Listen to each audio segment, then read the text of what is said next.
Demi apa? Konten no light bisa jadi so bright. Samsung Galaxy S25 FE.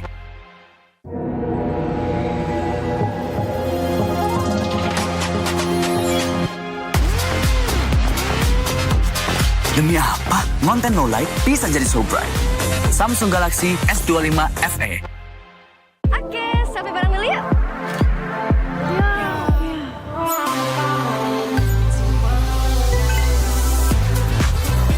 Demi apa? Selfie jadi bebas fotobom. Samsung Galaxy S25 FE. Oke, sampai bareng dulu yuk.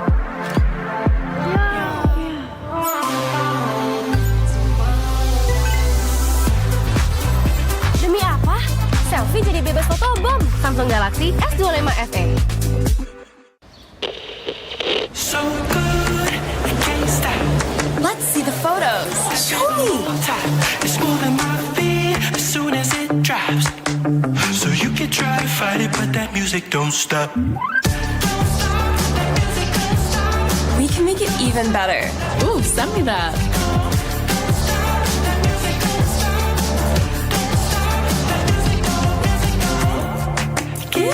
You should post that. Let me try something.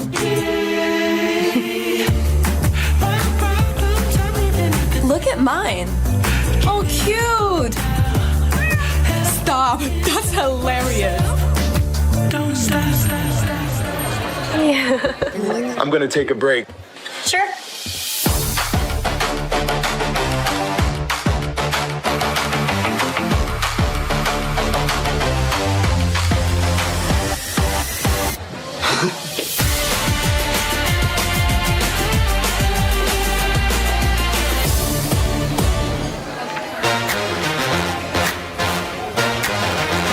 Look at this menu.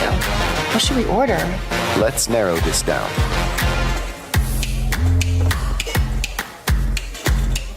What is this?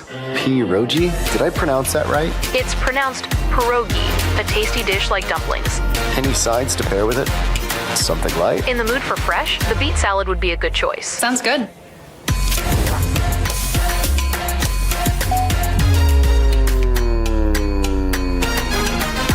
You off work yet?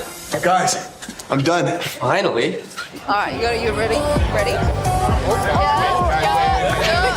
Let's go, come on. What's this noise?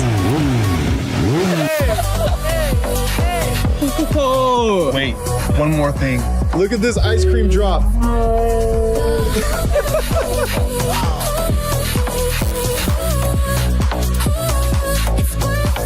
So worth it.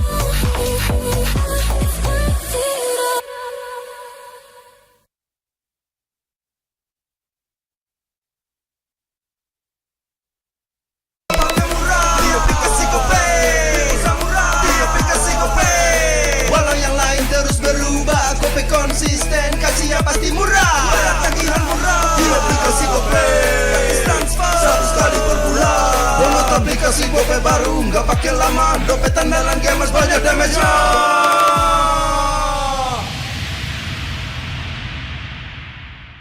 Good day MPL, yo. Good day MPL, woo. Good day MPL, woo. Good day MPL, yes. Good day MPL, woo. Good day MPL, yes. Good day MPL, yo. Good day MPL, oh. Aku udah nonton. Fix, Hijin tuh jahat ke Minjun. Hijin kan emang gak mau pacaran sama Papamu, mamamu, biarkan mereka. Di granat! Boom! Ya, gue kena ghosting. Terus ditinggal nikah sama Hijin. Padahal mereka udah cium. Anak yang nakal. Saatnya kau dan aku. Pakai simpati buat nonton, musik, games, belajar, sampai belanja. Bisa pilih benefit sesuai keinginanmu. Tenang. Menang kalah, mabar bisa good time. Wah, good time Mobile Legends Bang Bang. Enak coklatnya, bikin semua bisa good time. Ini nih mainnya.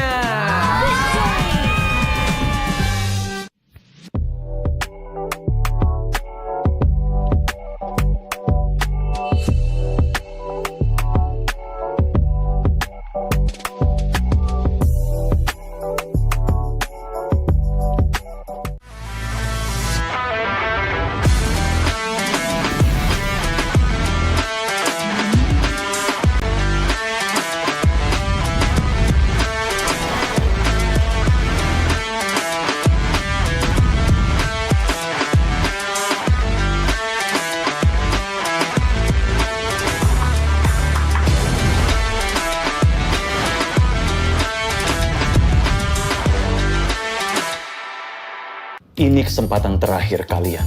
Laksanakan. Saya Ayu. Kelihatan. Itu teman kamu siapa namanya? Orangnya ada loh bang ini. Oma dan opa sekalian, kita kedatangan keluarga baru nih. Nggak mungkin lah aku nyaman jadi kakek-kakek. Kacau. Kenapa? Kuping lo kacau, Acem. Luar biasa. Kalau kalian gagal, penyamaran kalian terbongkar, bukan hanya karir kalian yang selesai. Menyalep pantiku.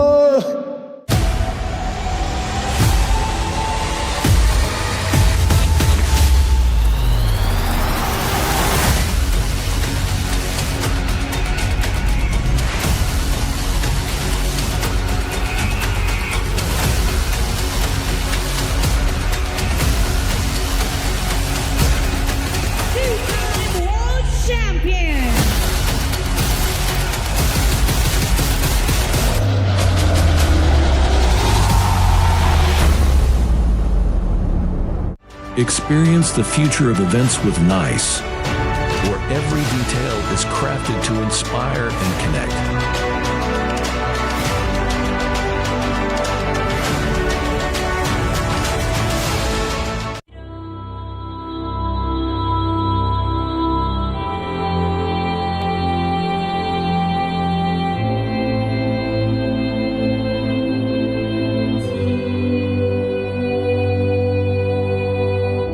In the heart of the archipelago lies the story of Nusantara, a discovery of a great nation, rich in culture, history, and boundless possibilities. Concepted with a grand vision of becoming the epicenter of impactful activities. A masterpiece that inspired by our history, where great kingdoms ruled our nation, commemorating wonders across generations. Embark on a journey to discover a place of billion opportunities, crafted thoroughly to relive the greatness of Nusantara.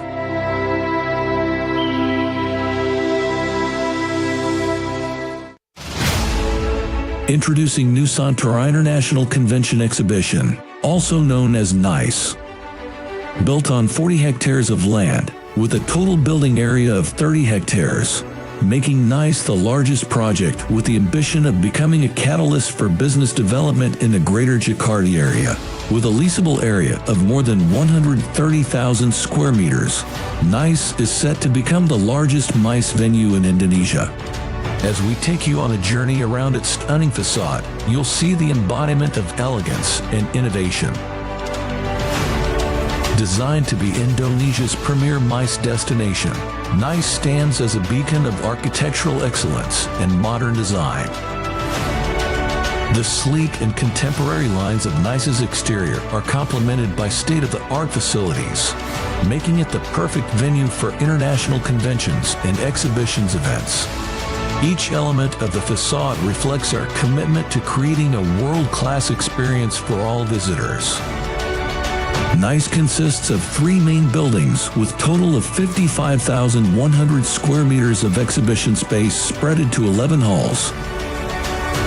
Designed to provide exclusive experience and unrivaled flexibility for organizers to deliver the best experience while enjoying the atmosphere of NICE.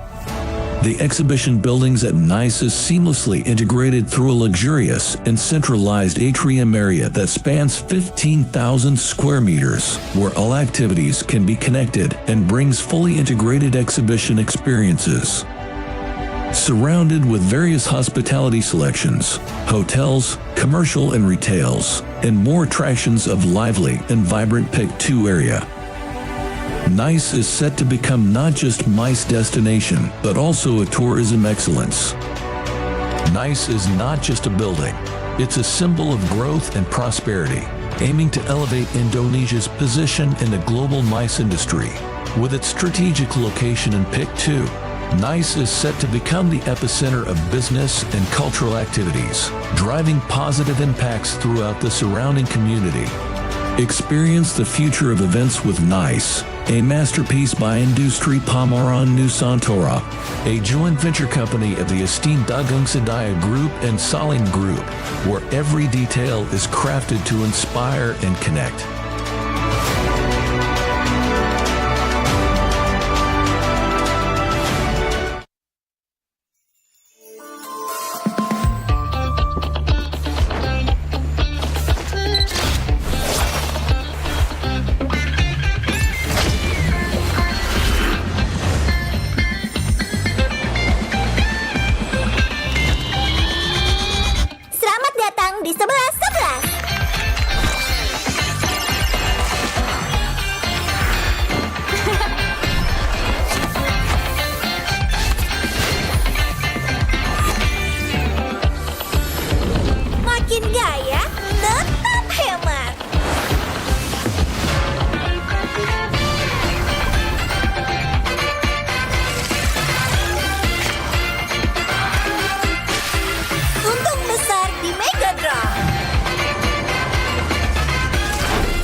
Navigator bertugas menjaga cahaya pemandu di seluruh Nexus. Ini adalah tanggung jawab berat yang harus kita emban bersama.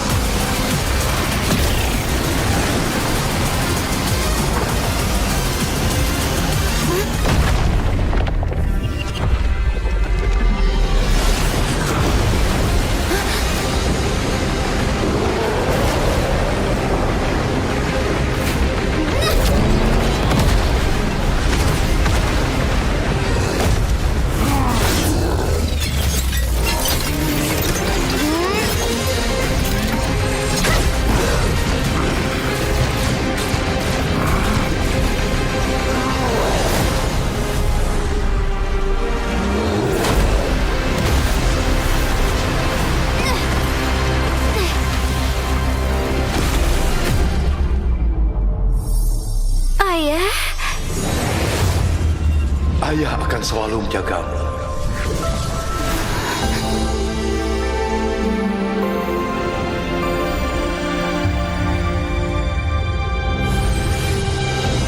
Target dikonfirmasi. Cahaya memusnah. Siap, maju.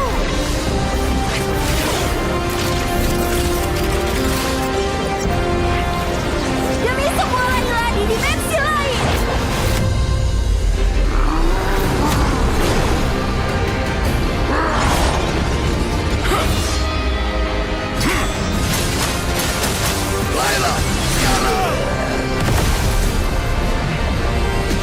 Cahaya pemandu tidak akan bisa dipadamkan karena aku adalah navigator.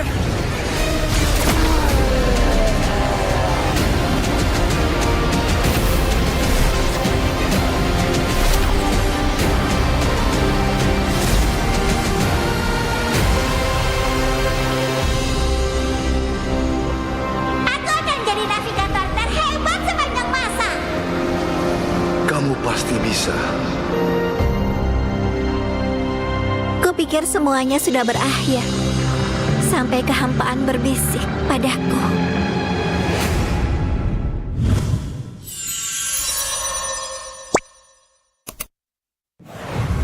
Welcome to MCGG Rising Stars.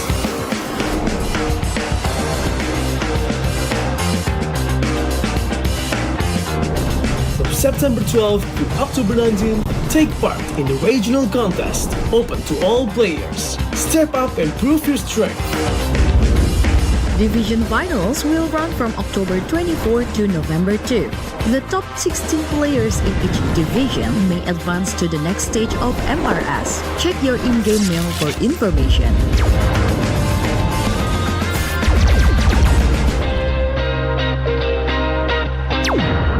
The S3 Finals group stage kicks off from November 8 to November 9. The top 6 players from each group will qualify for the S3 Finals semifinals. The semifinals will be held on November 15. The highly anticipated grand final arrives on November 16. The champion will earn a direct qualification for the first MCGG World Championship. The battle is on and the world is watching.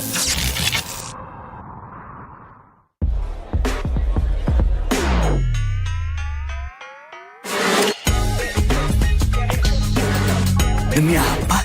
Dari plot twist, serunya nggak habis-habis. Samsung Galaxy S25 FE.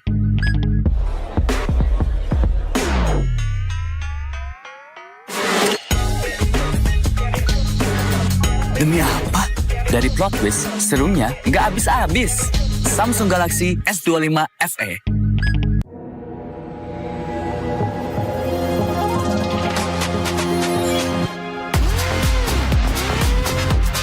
Demi apa? Konten no light bisa jadi so bright. Samsung Galaxy S25 FE.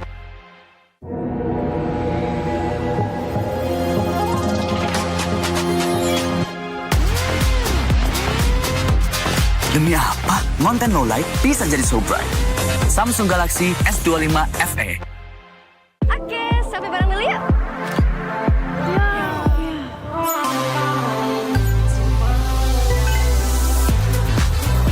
Demi apa?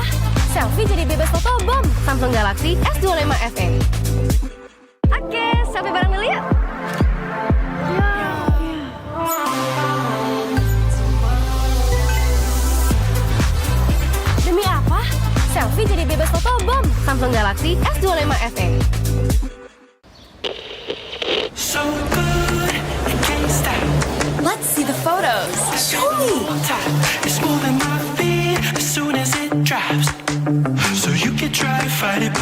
music don't stop. We can make it even better. Ooh, send me that.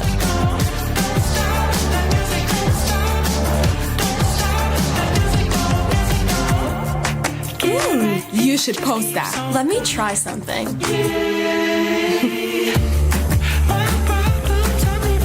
Look at mine. Oh, cute. Stop. That's hilarious. I'm gonna take a break.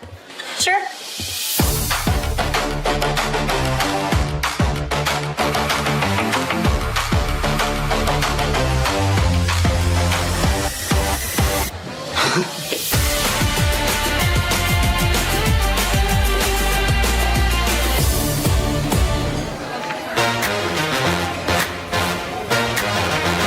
Look at this menu.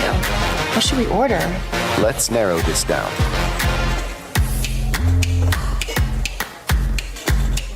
What is this? Pierogi? Did I pronounce that right? It's pronounced pierogi, a tasty dish like dumplings. Any sides to pair with it? Something light? In the mood for fresh, the beet salad would be a good choice. Sounds good.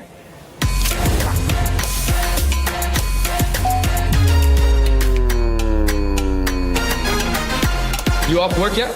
Guys, I'm done. Finally. All right, you ready? Ready? Let's go, come on. What's this noise? Oh, wait, one more thing. Look at this ice cream drop.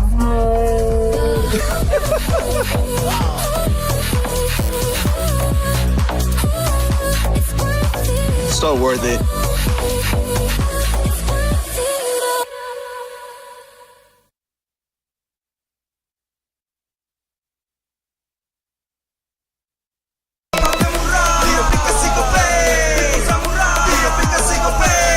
Walau yang lain terus berubah, Gope konsisten, kasih yang pasti murah. Tagihan murah di aplikasi Gope, transfer 100 kali per bulan. Download aplikasi Gope baru, nggak pakai lama. Dompet andalan gamers banyak damage-nya.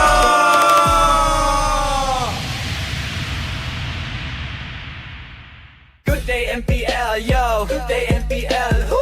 Good day MPL, woo. Good day MPL, yes. Good day MPL, woo. Good day MPL, yes. Good day MPL, yo. Good day MPL, oh.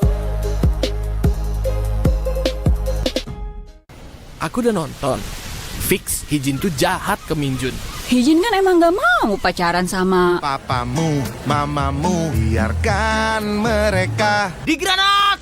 Boom! Ya, gue kena ghosting. Terus ditinggal nikah sama Hijin. Padahal mereka udah cium. Anak yang nakal, saatnya kau dan aku Pakai simpati buat nonton, musik, games, belajar, sampai belanja. Bisa pilih benefit sesuai keinginanmu. Tenang. Menang kalah, mabar bisa good time. Wah, good time Mobile Legends bang bang. Enak coklatnya, bikin semua bisa good time. Ini nih mainnya.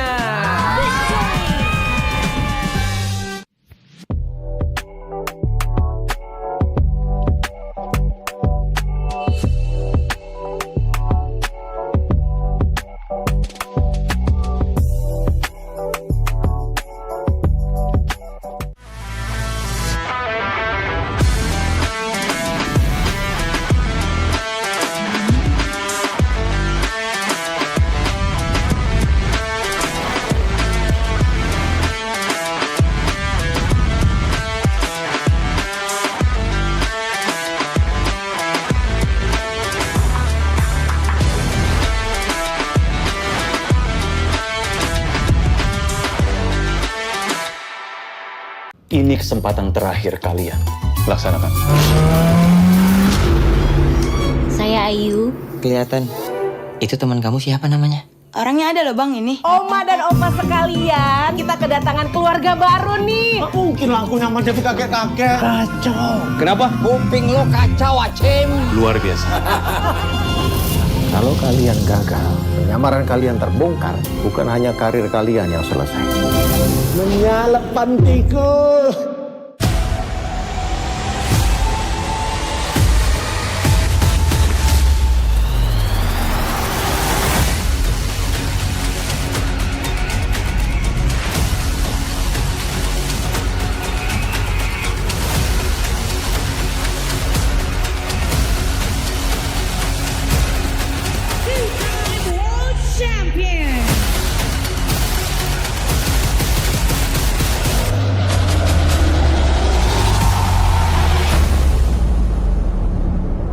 Experience the future of events with NICE, where every detail is crafted to inspire and connect.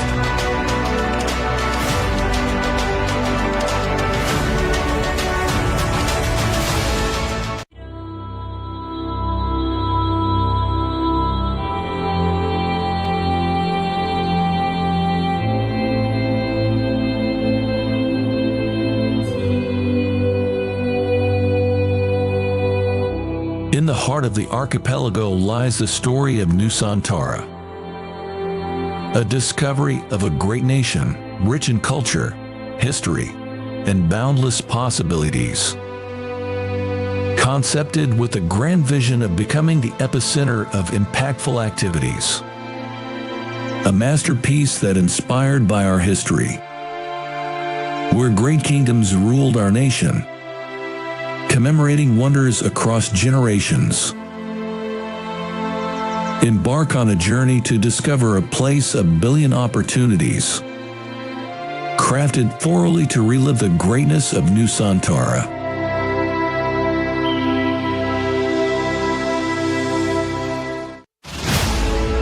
Introducing Nusantara International Convention Exhibition, also known as NICE. Built on 40 hectares of land, with a total building area of 30 hectares, making NICE the largest project with the ambition of becoming a catalyst for business development.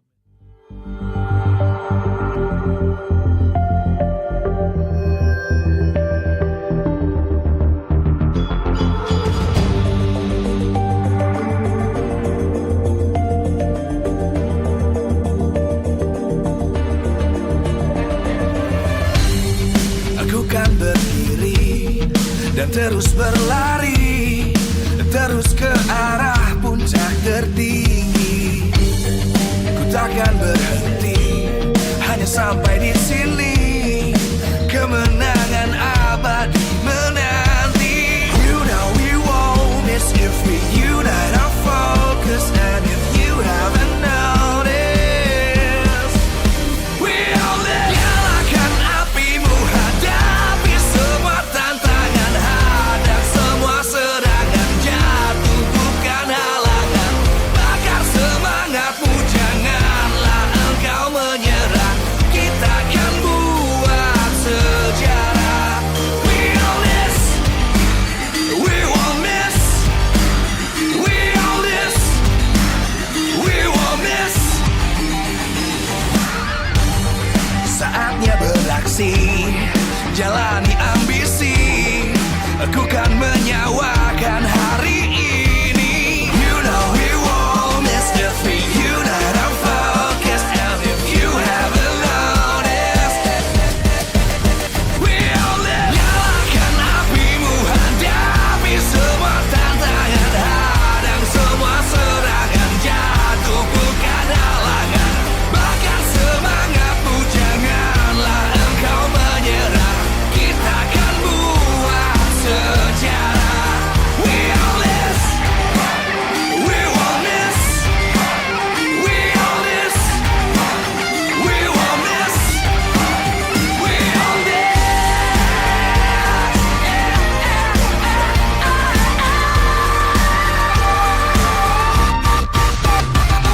Nyalakan apimu, hadapi semua tantangan, hadang semua serangan, jatuh bukan halangan.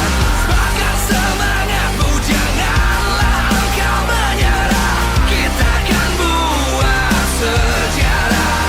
We all this.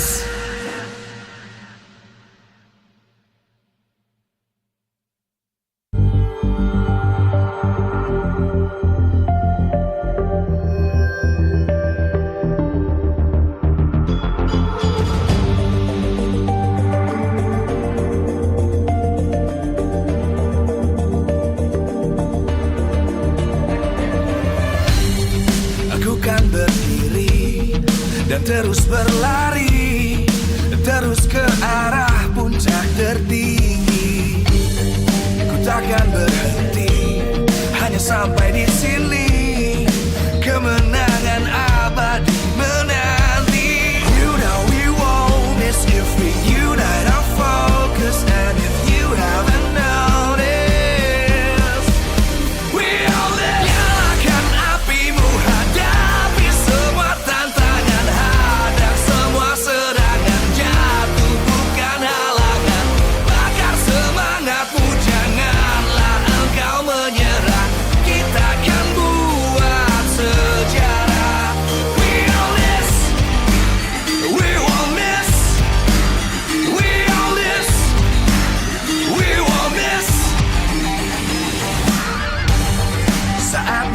beraksi, jalani ambisi, aku kan menyawakan hari ini. You know we won't miss the thing, you know I'm focused, and if you haven't noticed, we all live. Nyalakan apimu, hadapi semua tantangan, hadang semua serangan, jatuh bukan halangan, bakar semangatmu, janganlah engkau menyerah, kita akan buat sejarah. We all this, we won't miss, we all this, we won't miss, we all this.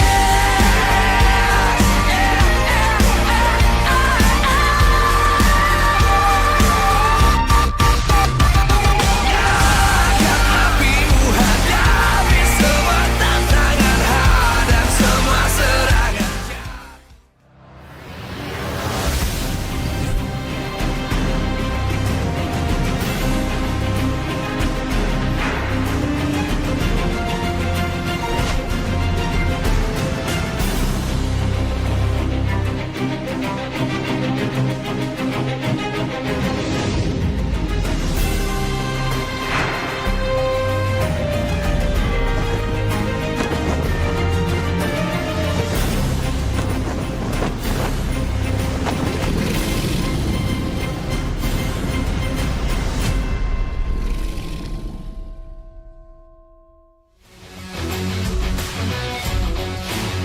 Live from Nice Pick 2, MPL Season 16 Playoffs is powered by Moonton. Supported by Esports Federation of Indonesia. Presented by official tournament smartphone, Samsung Galaxy. Official e-wallet, GoPay. Official coffee, Good Day. We own this.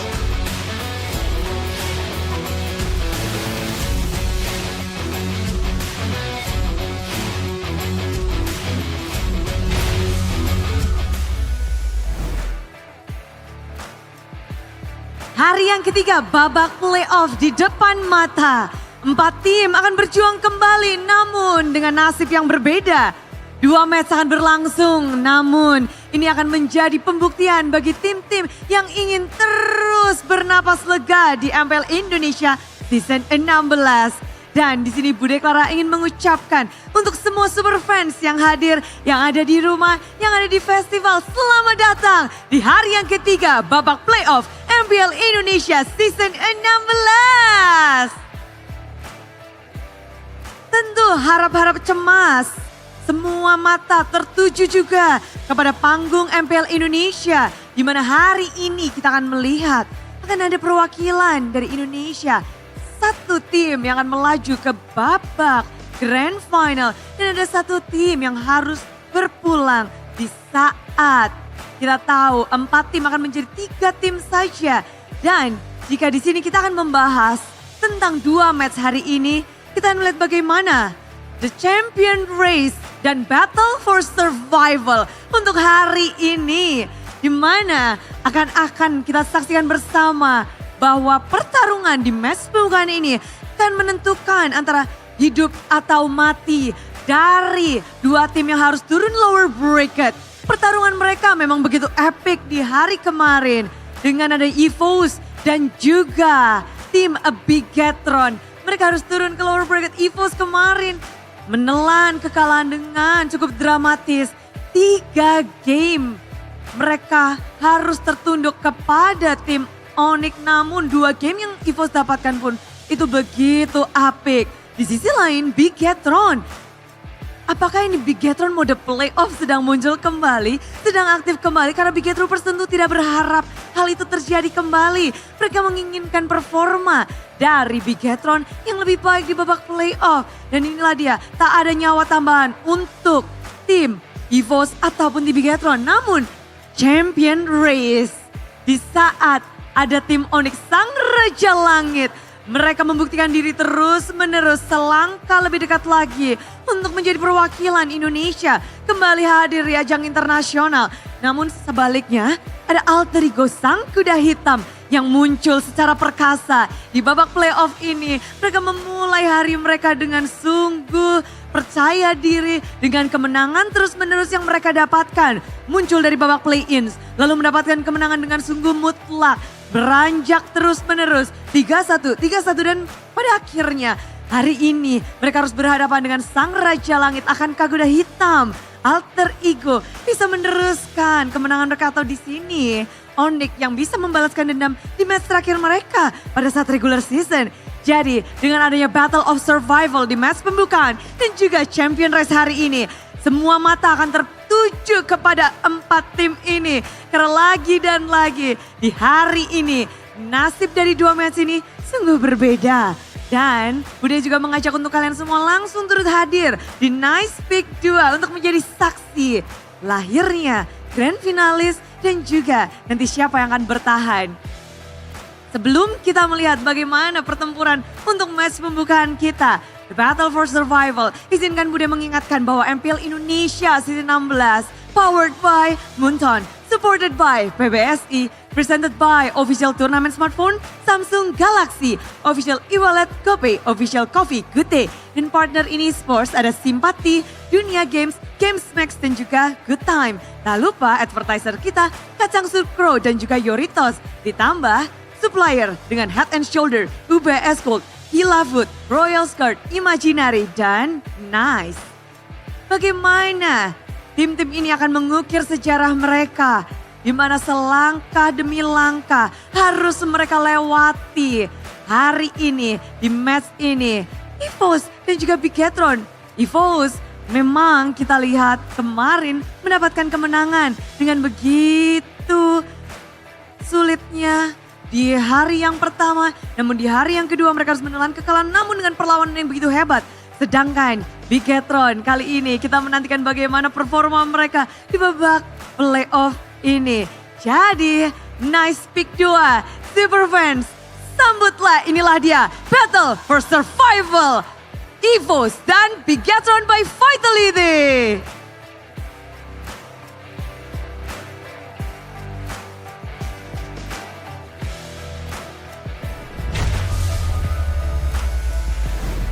EVOS' journey to the M Series continues, and they must prove that their ambitions to rewrite the old legend can come true once again this season.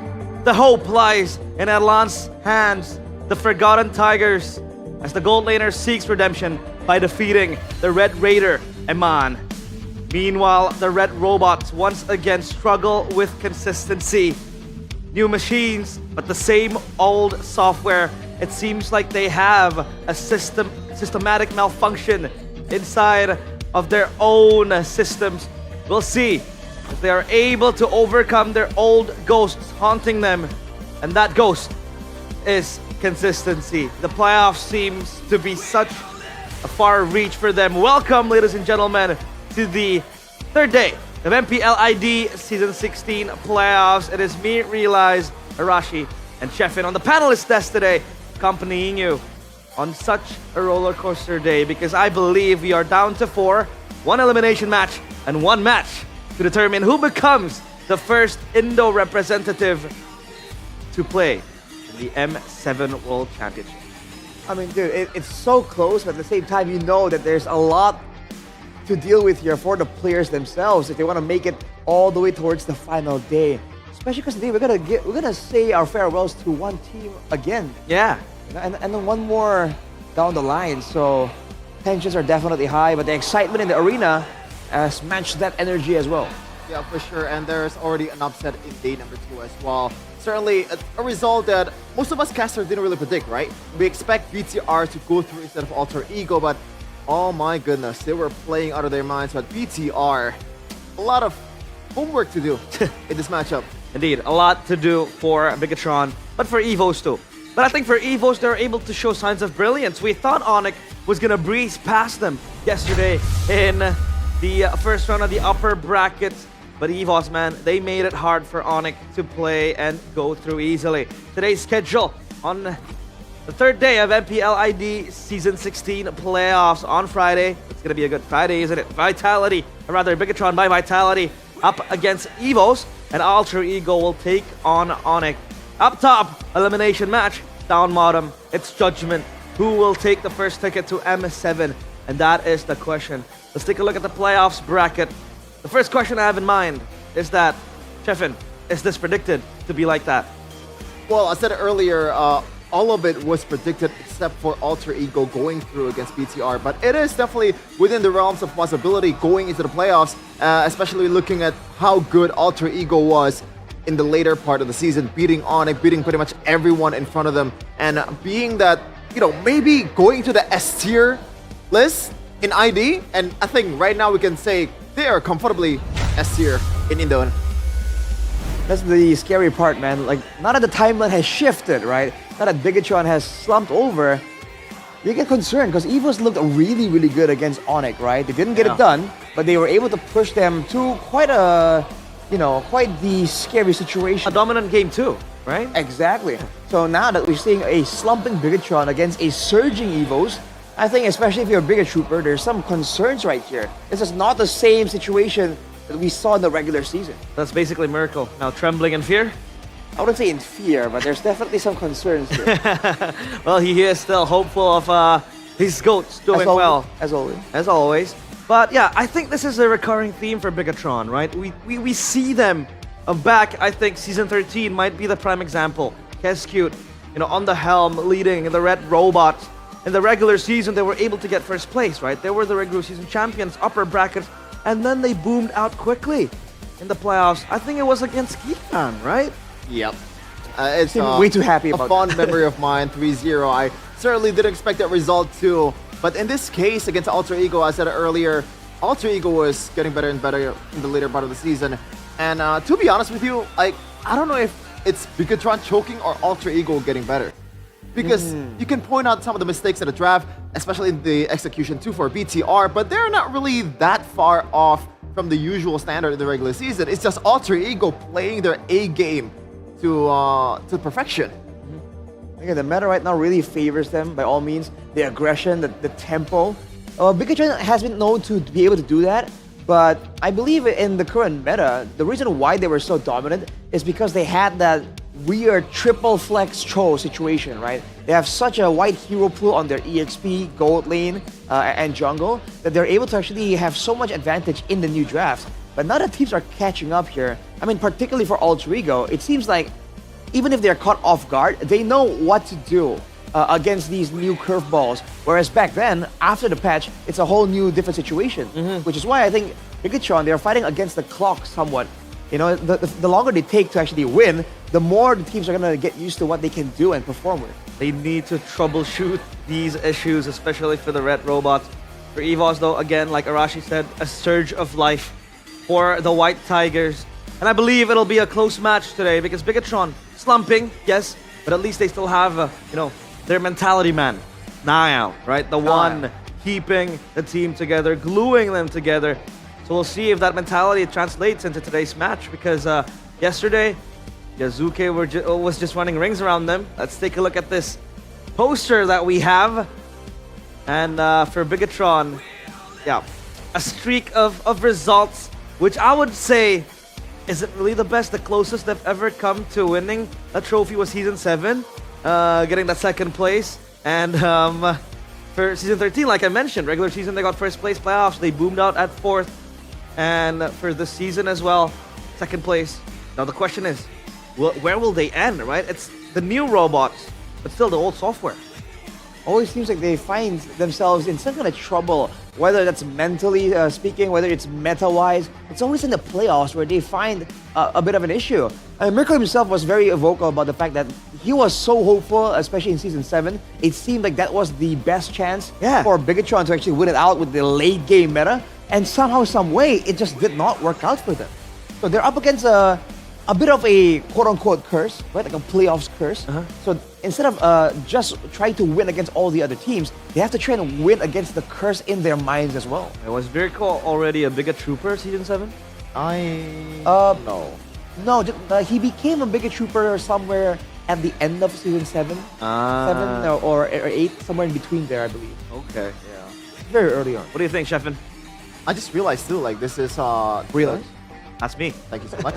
I just realized that this is the rematch of the grand finals in season 7, right? EVOS versus BTR. So yeah, might bring a lot of old beefs that maybe the management, not the players, because it's already changing. Like most of them, even Brands back then, I believe was on BTR. Now he's on EVOS as a bench warmer. Hey, there's Albert. Oh, Albert walking confidently. Albert. He looked at us. He just called out to Albert backstage here. Yeah, I wonder how this is gonna go, because again, the meta allows so many different styles and so many different picks. It really is kind of fun because each team has their own strong suits and their own cheese picks. And EVOS has shown their own style as well. So now you have this idea that gonna be, instead of just like a meta and a battle of execution, there is a battle of different styles, like quite literally, and different strong comfort picks. But I would argue that it isn't really a style coming in from EVOS. It's more of them, I'd say, on a crutch, right? They've been highly, preferring towards the Lunox, the Granger, right? I'm inclined to think it is some sort of a hero pool problem, right? Where Adelan usually just favors the Granger. We saw him on a Natan yesterday. It seems like they were trying to give a comfort pick for them, trying to give a fact that Adelan excels with the marksman. And yesterday when he picked up the Cho, it seems like it was hard for him to execute. Not even a single pick-off kick, I believe, was claimed by Adelan, and that recall part up top, a bit questionable. So do you think Adelan will play the fighter games, or will EVOS just go for marksman? I think Bigachon might force EVOS to actually bring out the gold lane fighters, right? Because they know that Adelan is quite solid on a safe marksman type hero. But I think the main strategy for EVOS is to try and get Adelan into something that he's a bit more comfortable, a bit more familiar with. On the topic of gold laners though, who is the most versatile gold laner? I mean, Aman, man, I gotta say he is the top one gold lane in MPL ID. Do you agree, Chef? Well, not even close for me. I think the gap between first and second might be a bit too big, but after the series yesterday, I'm gonna think about it a bit more. See, here's the thing. In regular season, you see the Chos, you see the Ruby, you see the CC. That counts as a cheese pick in the regular season. But now, the cheese becomes even more cheesier. It's Uranus, it's Benedetta. Like, you can say Arfi is a more versatile gold laner right now compared to Eman. And Erlan, he's catching up. I gotta say, for game number 7 yesterday, game number 5, I'm sorry, I can't really blame Erlan fully because the fact that he's put in a pretty tough position too. Like, you don't play a Cho gold lane in a closeout game where you haven't played at all in the regular season. But I just want to say, the fact that they chose to go for Cho instead of a Ruby, that shows that at least in the scrims, at least based on the evidence that they have in the practice, they know that Erlan can play it. So maybe he is, in fact, more comfortable on fighters than we thought. Rashi, do you have any second thoughts?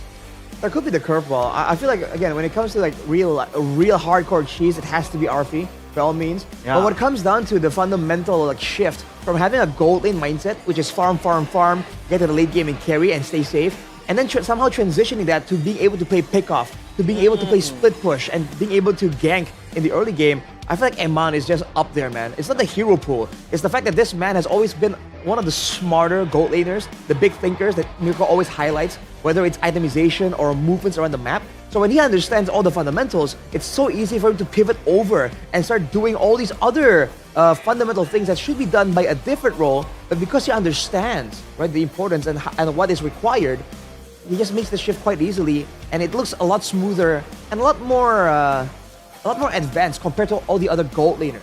And where does Skylar stand here then? We've seen him on, obviously. This guy has the fundamentals. Arfi, it's all about cheese. Erlan, the conventional marksman. Where does Skylar stand? If you're talking about versatility, he is not up there with Eman and Arfi, I gotta say.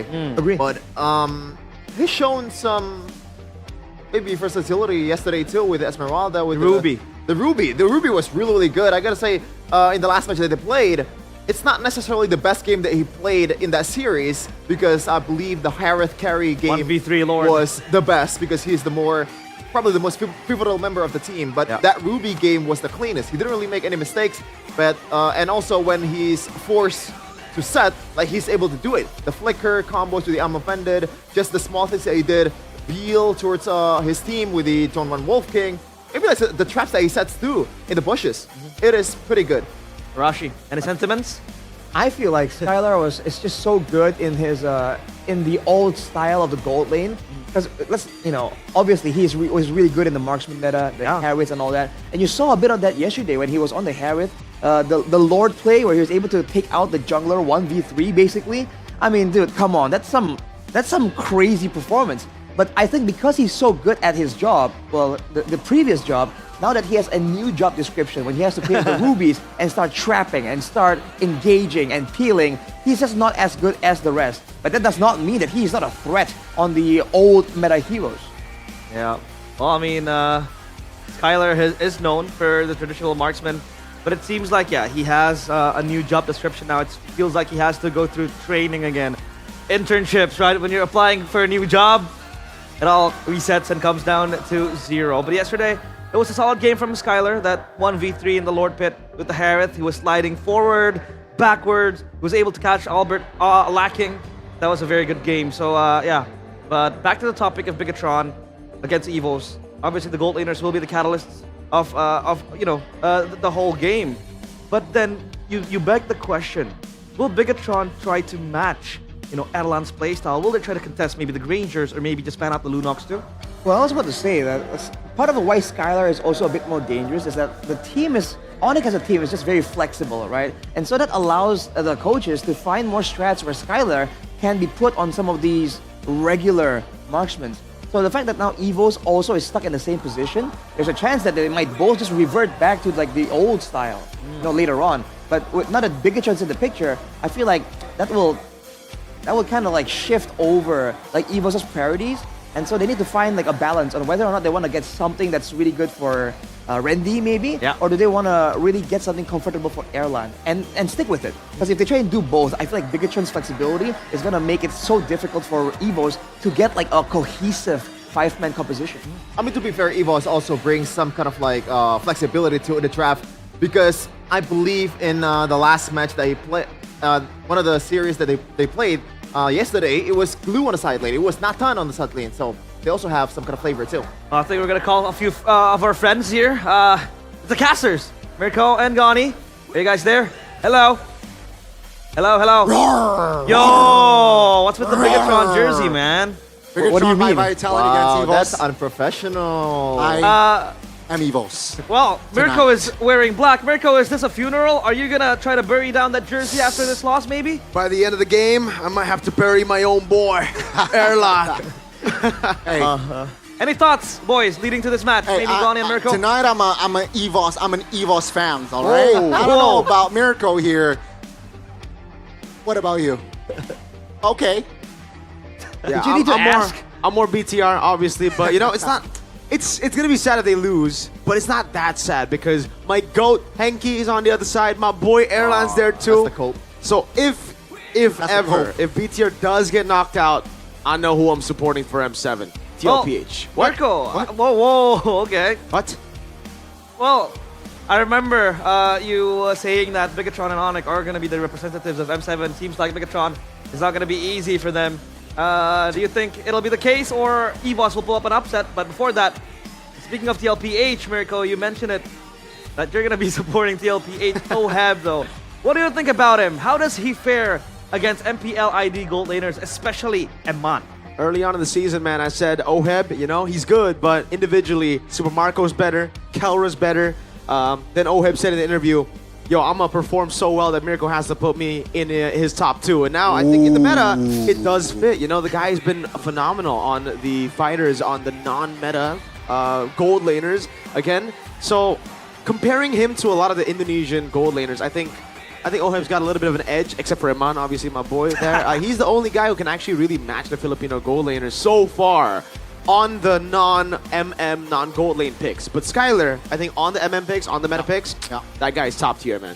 What do you think, Gani? Do you have the same feeling?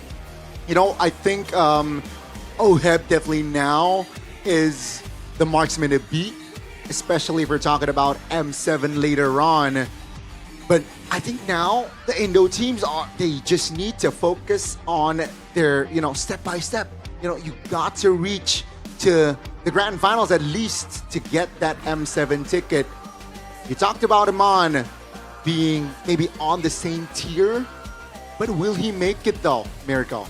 That's the big question right now, because their journey, if they lose here, their journey to bye-bye M7. Listen, Gani, listen, boys on the panel, listen, people back at home. If Iman doesn't make it, there will still be a guaranteed BTR gold laner making it to M7. Don't worry, I'll win for you, man. That's a cool. My God. Well, before we say goodbye, Miracle, Iman Granger or Erlan Granger? Oh, I'm sorry, my boy, but my GOAT takes this. Iman.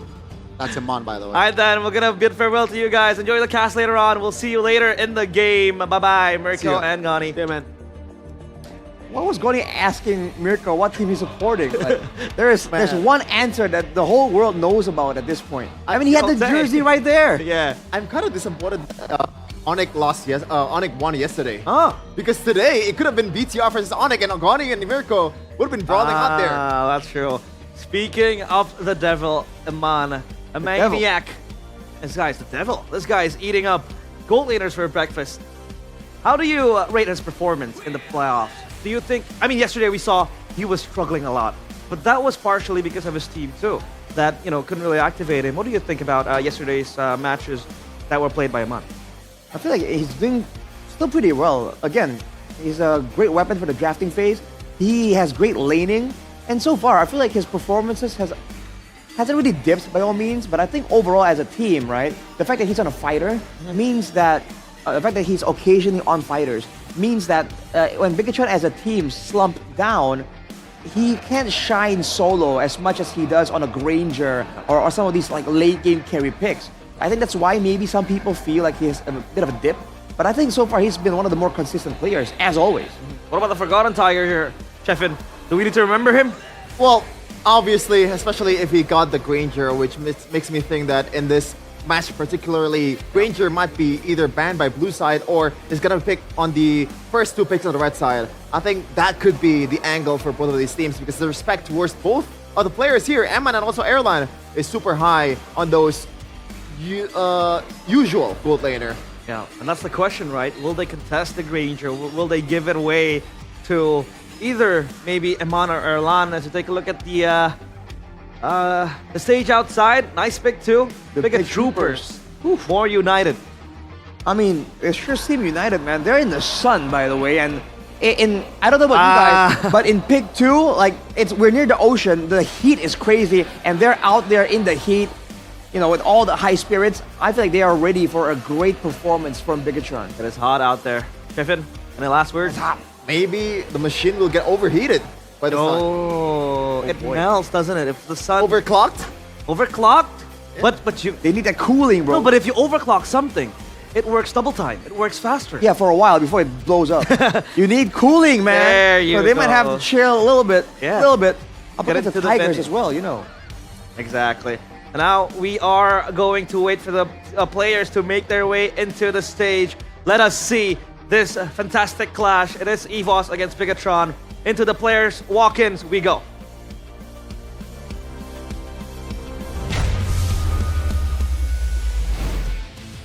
Here we go, ladies and gentlemen. Welcome to the elimination match, lower bracket semis.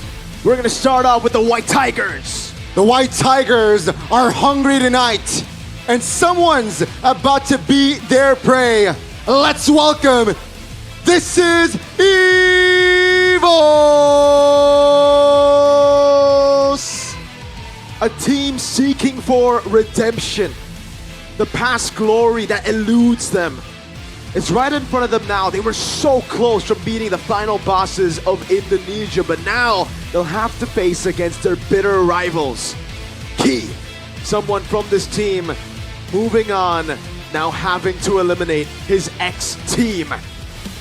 The Red Robots, the circuitry has been fumbled here. New hardware, old software. Can they upgrade what they need to make it? The robots looking to show their new software update right now. This is Bigatron by Vitality. A swift end to the momentum of BTR in the upper brackets. We thought they had it. The meta, the picks, the drafts, the execution, and the composure. But we only saw 2 out of those 5 things I mentioned from BTR. Can they come back? Can they wipe the Joker narrative around them? This is it. The battle between the Red Robots and the White Tigers. A rematch of the Season 7 Grand Finals, an elimination match. EVOS takes on BTR. It all starts here. Coach Airpunk and Bam against Vin and Bravo. The chess match between the 2 masterminds, or 4 masterminds. Let's see who will guide the right drafts for the players. Again, it is a best of 5 series. Red versus blue. A step closer to making it to the M7 World Championship, but they gotta beat each other up first. Let's see what an entrance from both teams. And Bigatron, it looks like they're on vacation with those sunglasses. Now obviously, Eman, Shogun, Moreno, Finn, and Niall up against Albert, Chi, Suelo, Rendy, and Erlan. That's the big one, isn't it? Suelo back at it again. Yeah. Came in as a clutch cheese player. Here to stay, it seems. What does he bring? That's the question. Is it the aggression, the confidence, the cheese picks? Or is it purely just the Lunox, right? Because this hero has been so good, and Suelo really seems like the player that's a lot more used to it. Taking a look at the stats right here, though, as you can see, Yi Sun-shin, man, so good, so important, but the Tsushin as well, that's the Mirko way, by the way, and you can see it reflected in his favorite team. He just thinks that this Yi Sun-shin, you know, it's a bit more adaptable. That Tsushin, though, is pick or ban. Yeah, Moreno plays a mighty good Tsushin, and also gives you mid-prio, which is the most important thing in this meta. It gives both the side laners a lot of room to breathe, a lot of room to move around, because once you get the control over the mid, it is so easy for you to control the entire game, the early game, and the objectives as well. And that is why some of these picks are just super prio for both of the teams. But I'm looking for the cheese picks here in this playoffs. I think it's gonna come around once or twice maybe, because this is the final game, or like the final match possibly that they're gonna play in Season 16. There is no holding back anymore. You gotta put everything on the table. But they have... Yeah, go on. For EVOs, though, I don't know if you can try and go for cheese, because look at their pocket picks win rate, man. For the most part, it's all zeros, except for the glue, I believe. So they have tried some really crazy things. We saw the Nana come out of nowhere. Didn't quite work out, even though the vision was there. Now, when things are getting more difficult, do they want to double down and go for crazier picks? Or is the fear of failure gonna keep them on the more conventional side? But do you guys think a cheese pick is bound to make an appearance? Because it feels like the preferences of the heroes being picked, you know, their favorites, their comfort picks are all almost the same. The Juicin, obviously heavily favored by EVOS. You know, it was used by Roundel, but then now it's Suelo. Is Lunox taken away though? The Granger as well in the hands of Eman, they like it. Even the Yi Sun-shin, it's an Albert special. So how do they really want to navigate the drafting phase later on? I think it starts with the first pick right here being selected by Bigatron. They'll try and get the prio heroes first, right? Get the possible quick response on the second and third pick in the first phase. And then from there, they can like play reactive, right? But getting the prio heroes first, technically, is gonna be a good option, especially because they're not really too concerned about EVOs and their hardcore curveballs. They're expecting EVOs to be a lot more conventional. Yeah, to answer your question, realize I think there's gonna be some possibilities, especially looking at the last match that they played against EVOS. There's a lot of like they picked out the mid trio first in the first phase, and they left out the side laners for the second phase entirely in both teams. Once the heroes are bad, like it or not, you have to rely on the cheese. Sometimes it might not look pretty, it might not look, you know, that good, but if it's comfort, I think that's the way to go. Here goes the drafting phase presented by the official tournament smartphone, Samsung Galaxy S25 FE, the Granger. outright taken away the Uranus as well, plus the Eve. The Eve has been rising in popularity, Arashi. Why is that? It's one of the mid laners that allows you to get a bit more utility. Because for the longest part, it's only just the Tushin, right? And the Eve doesn't really give you hardcore crowd control, but it does give you an immobilize and a lot of good slows. And on top of that, in a meta right now where there are a lot of fighters in the gold lane, having that extra bit of quote-unquote DPS from the mid lane has always been good.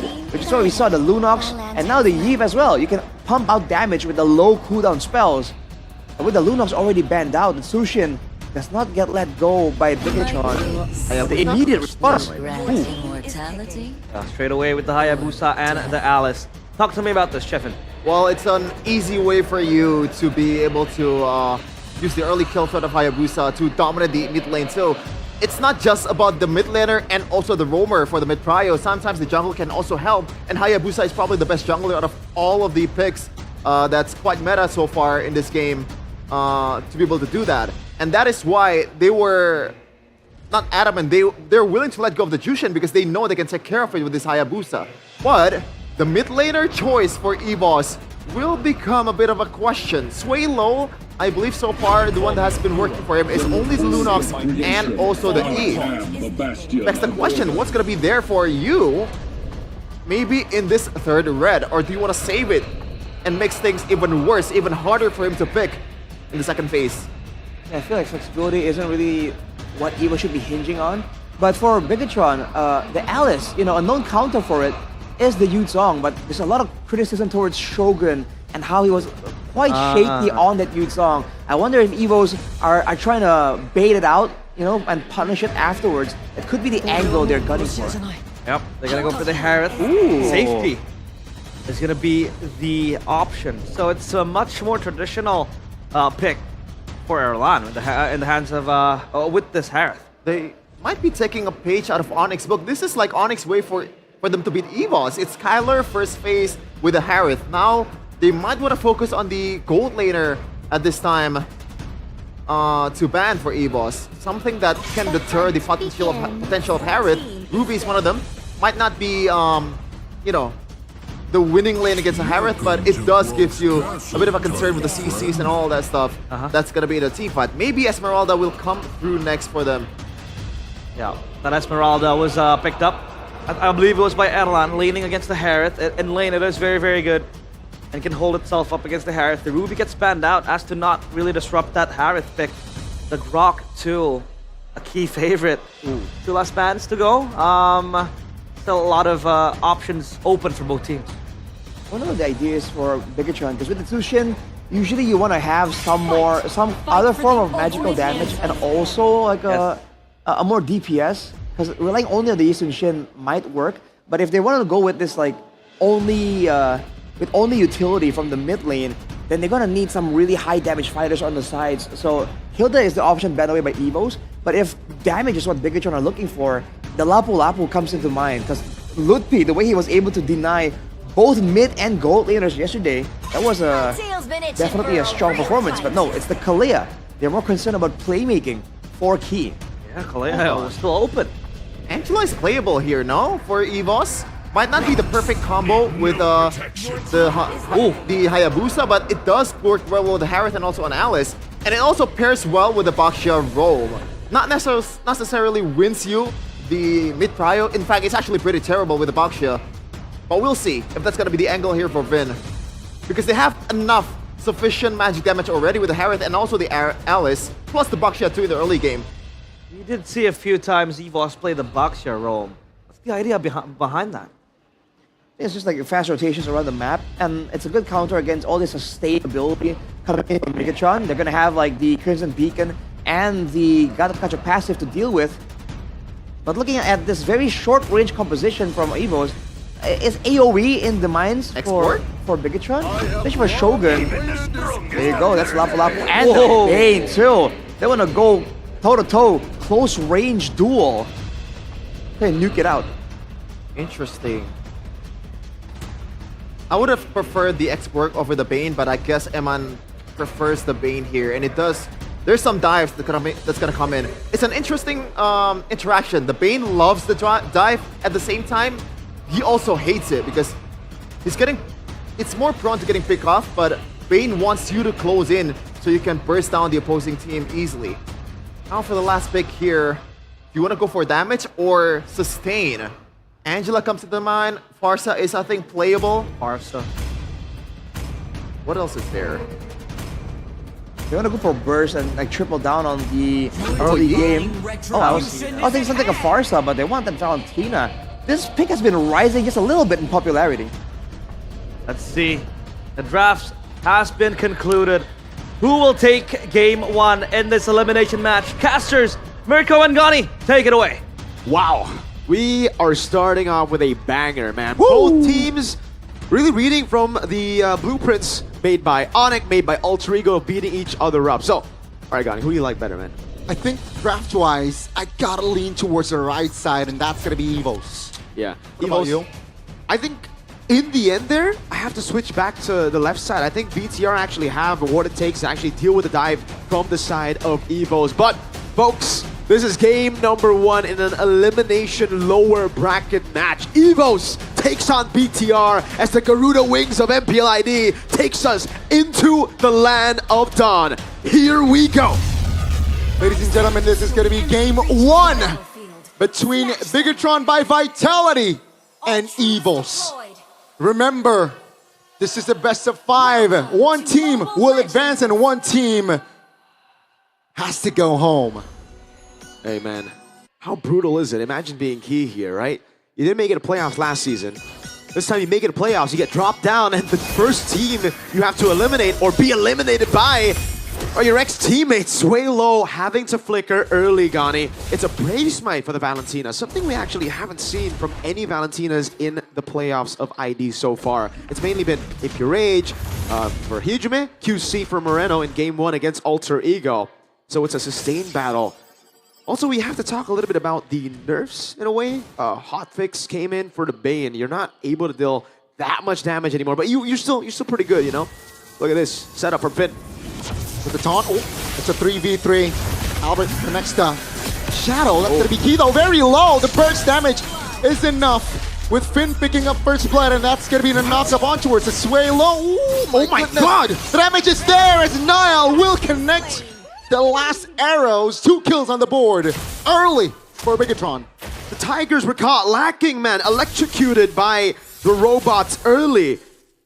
Why did they even try to fight there? Albert, oh, hold on now. That's a quad shadow. That's gonna be the shadow kill. Finding a solo. Albert finds compensation for the White Tigers. Young blood versus veteran though. You can definitely see that experience come to play, man. Albert, he saw those resources depleted. He saw that BTR had used a lot of the resources to win out the early skirmish, and it was a free kill. Now Iman. Oh, this is not a good position. Has the flicker though. In the mid lane, it's a 3v2. It's not a fair fight as Key will fall for the second time this game on this Baksha. As the turtle is up, I don't think Evos can contest. Albert looks very whole. Iman in the cold lane holding his own here. Erlan's gonna run out of minions to fight for Shogun. Free turtle for BTR. They do not want to go for the purple. That's gonna be the taunt. The Mount Shocker connecting on towards Sway low. Both the mid laners and the roamers from Evos has died twice. Not a good look. Definitely not. But as long as Albert and Erlan continue to farm, I think they're still okay. Obviously, this is bad. Turtle 1, 4-1. BTR known to snowball very, very well into the mid game, especially with a composition like this. Especially with Shogun on a pick that's not Yuzong. I got a lot of comments yesterday saying, yo, maybe Shogun just doesn't fit Yuzong, and I agree, you know? On that part, I think Lutpi deserves the first team. Just on the Yuzong. Just on the Yuzong, Gani. I mean, they gotta step up, man. Definitely gotta step up, but looks good on this Lampu, right? The connection in the top, that's gonna be Shaman Force. Deadly Catch will not be enough to hinder the movements and the damage. Albert gets 2 kills already. I like this from Evos though, right? Like yesterday, they saw through what Onyx were doing. They saw that, you know, Onyx, they have a really good jungle. They have a really good gold laner. And for the most part, they just relied on those two, putting utility on the rest of the team. That's what Evos are doing now. They know that they have a really good gold laner in Erlan, an amazing jungler in Albert. So why not just bank on them to carry the game? And so far, it's actually doing really well. A turtle with 4 kills. Airline up top. Coming for spot AOG as well. Erlan 3v1. And with the taunt, that will seal the deal. Now, though, will pick up his 3rd kill in the game. And all good here for the Red Robots. Now that's a download. BTR, they saw what Onyx did to Evos too. It was both sides, right? Not just what Evos had to deal with. And they know they need to shut Erlan down before he becomes an actual threat in the late game. They need to get the job done. They learned from yesterday's match against Alter Ego as well. Let's take a look at the emblems by GamesMax here. Finally, Tenacity for Moreno. Interesting choice. He knows, he's quite susceptible to the Hayabusa. Yazuke was able to get a lot of really good initiations on him. Rendy. They want to contest the 2nd turtle here. Albert is on it. I don't think Houston Chin here has an angle. That will be a free one for Albert. Do they want to fight? AOJ lands on towards Niall. Tracer is used. But that's Rendy just sticking his body towards Niall. Suelo will get the final say, though. That's going to be a flicker. It's a 1-for-1. A turtle for a kill. And the zoning is immaculate from Rendy. Yisun Shin is very vulnerable to the Alices, to the Yu Zongs as well. That's free for Evos. And their composition now is turned on all of a sudden. It looked to be kind of dismembered, Finn. I don't think Finn can escape this. They will not commit this just yet, though. Revitalize and Puissance. That's a tanky Baksha, but the damage is there for Bigatron. Shogun gets the kill. Top lane, though, right? I think Erlan has an advantage here right now. Finn is still low. Albert jumping in. That's a shadow. Just to get back to safety. Wow. It's either or. It's an even game still. Yep.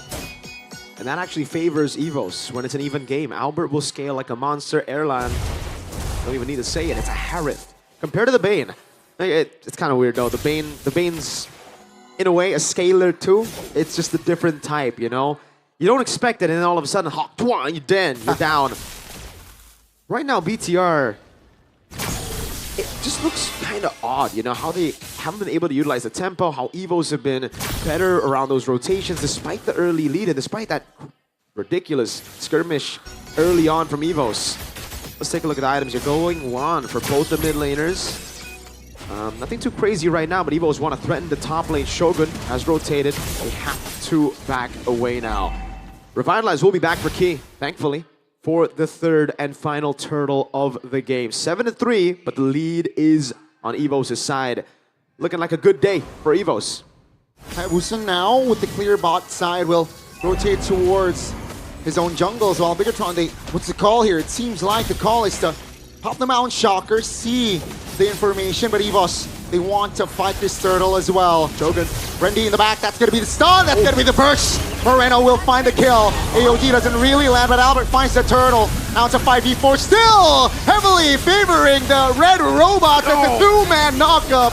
Down goes Suelo, down goes Key. Bigatron now, they have a man advantage with Shadow kill. With the taunt, beautiful connection, and Finn survives. That's a conceal. That's Niall from the flanks as Amon picks up a kill on towards Erlan. What a download by BTR. Those are the patterns. Albert does not have Shadow kill. Amon was not at risk of dying there. Evos have such a good way to control the neutral objectives through the zoning, but if BTR say, no, we won't get zoned, we'll look for the team fight anyways, that's where it gets difficult for Evos. They won't be able to play that tempo matchup, that systematic playstyle to secure neutral objectives. BTR played a dirty game, and it worked. Now Evos, they tried their best the entire game to evade from this big lead. And yes, it's not that big of a lead, but it's the lead that BTR would want at this point of the game with 2 turtles going to Evos. Starlium sight done, so at least we are getting closer to those power spikes for Evos, where finally they'll be able to retaliate in BTR's crazy teamfighting style. Technically, Evos are not out of this race just yet, though, right? Even though they lose an expensive mid structure, but it's just 1,000 gold between them, so definitely counterplay. Stop structure, looking juicy. They will trade it with the bottom side structure. Keep in mind, Evos has a structure to play with. They wanted to make another structure top. This is the problem though, right? For Evos and BTR, structures will be valued by BTR a bit more than Evos. Hold on, Shogun. Did you want to go on him? That's a knock-up on towards Key. That leaks Trigger, revitalized spot by Key. The knock-up again. Key trying to hold on. He will escape this time. AOG! And the AoE from the side of Evo's land. Now Megatron, they're in big trouble as they are 3-man down. And Evos, they will take this opening to take the Lord. Rendy on the Alice. Always magical, not just the damage, but the way he can turn fights around. Evo's got that X factor in them. They got that clutch factor. And it's on Rendy on Alice. Phenomenal stuff. That was a 4-man. Almost. Moreno was able to evade just in time. The AOG came through and there was nothing they could do. Iman, he had Flicker, but he was still immobilized. He was for sure tapping that. Look at this all over again, man. Rendy playing in the back. He will go down here, and they knew it. They just used him as a sacrifice. In the end, he doesn't ultimately go down, and it is an amazing throne of ruin to turn the tides and to put Evo's back where they want it.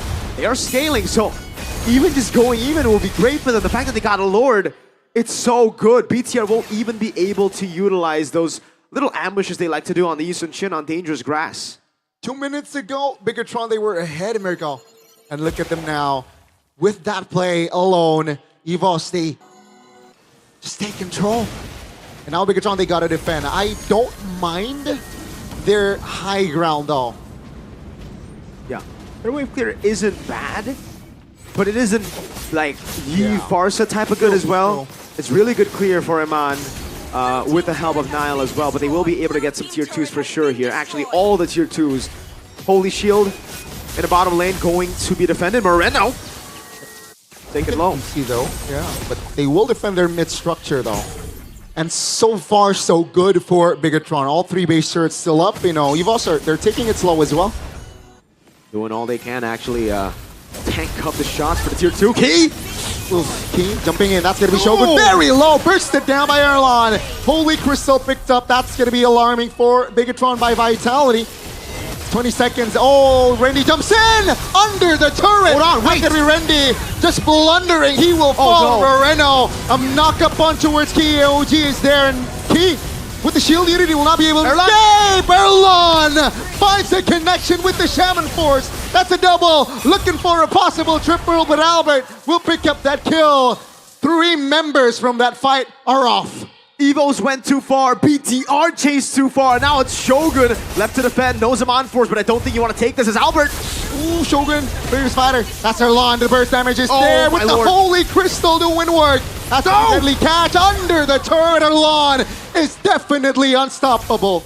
Erlon on the Harith has scaled up, man. I wonder what items he's sitting on, but BTR are in big, big trouble. Their composition gets outscaled. They really need that early game, and Evos through the clutch came back, turned the game around. This is looking real bad for the Red Robots as Evos continue to scale up, continue to have those ridiculous engages from Rendy, and the follow-up from the Valentina. Yeah. Initially, not a fan of the Valentina pick, but it was just purely for the combo. You steal the AOG, and it's a pseudo Alice Gata composition with the Baksha. You have the game fact here, 72.97% Hayabusa win rate for Albert as they contest for the Lord. You gotta gamble this, but Evos, they will burst the Lord down, no problem. 2-man knocked up. Oh, the desperate play. Nile take him down. Evos, they will collapse. 2-man terrified by Sway Low will be enough as Erlon picks up the monster. And another 3-man kill for the White Tigers. The game's done.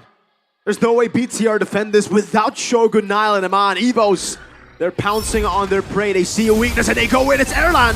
Oh, Finn now very low. Evos though will find Finn. Ladies and gentlemen, it does seem like the Red Robots, they haven't updated their software. And for game 1, it will be a wipeout to top it off. Evos takes it. A stomp in game 1 sent shivers down the Red Robots' spine. Evos starting it with momentum, something they weren't able to do against Onyx yesterday. Improvements, slowly but surely. Erlon coming into his own here on the Harith. Albert played an amazing game as well. But I gotta say, if there's a standout for me, it was Rendy on the Alice. There's a reason they picked it up so early. First phase, first pick even, right? In the first rotation of picks. Rendy, phenomenal stuff on him, on Alice. Now, it's another pick that BTR will have to be careful of. They are already very wary of the Granger. They had to ban out the Uranus and the Eve that gave them PTSD from yesterday. Now, which one do you trade out for the Alice? Ooh, that's a big question right there. The Alice was definitely one of the difference makers, especially that mid-fight. Yep. Where they got that really not just equalized the situation, that put EVOS in favor of winning that game. But Erlan displayed a wonderful Harith as well. Man, oh man. What a game one. Full action here. That's what you can expect from this series. Remember, one team will go home in this match. This seems like whatever style BTR have refined during the break isn't the style that teams are going for in the playoffs. Onyx have played the Hayabusa Harith. Now EVOs are beating them with the Hayabusa Harith. Alter Ego have their own style. This style of BTR seems to be outdated, seems to have, again, worked out for them in the regular season, but the updates aren't coming fast enough. The download speed is too low. They gotta upgrade, man. They gotta go for something right now. Either they steal a USB chip, just plug it in, and install those updates, or they're cooked.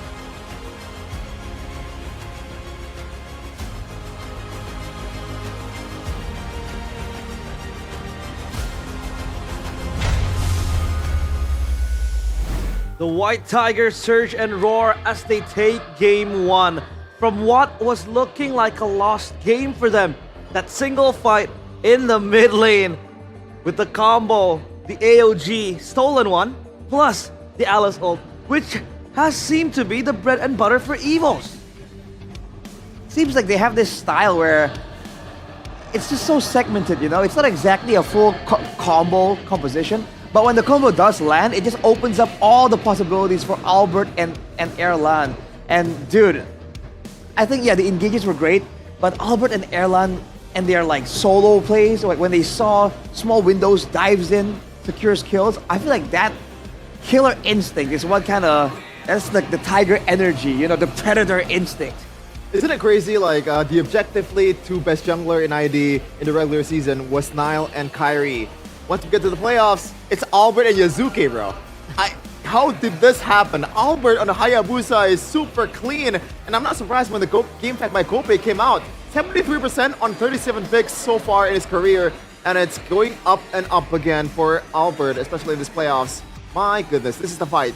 See, like, I have a problem with this fight, a lot of them. First of all, Shogun just backing up, knowing that he can actually execute key.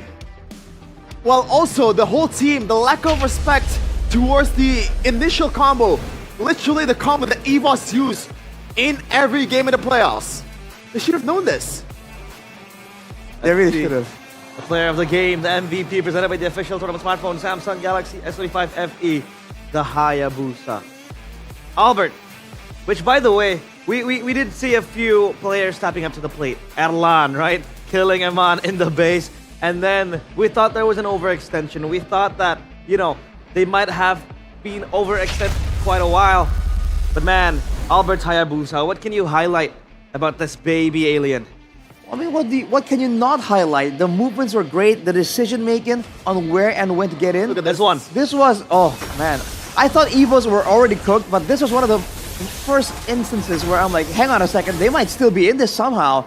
And then from there, dude, in a game like this, 0-0 deaths, not getting caught, not falling under the pressure of Bigatron. And then once his team found their footing and actually starts moving forward instead of always being on the back foot, it just opens up all the possibilities. It looked so difficult initially because Randy was just always bursted down completely every time the fight started.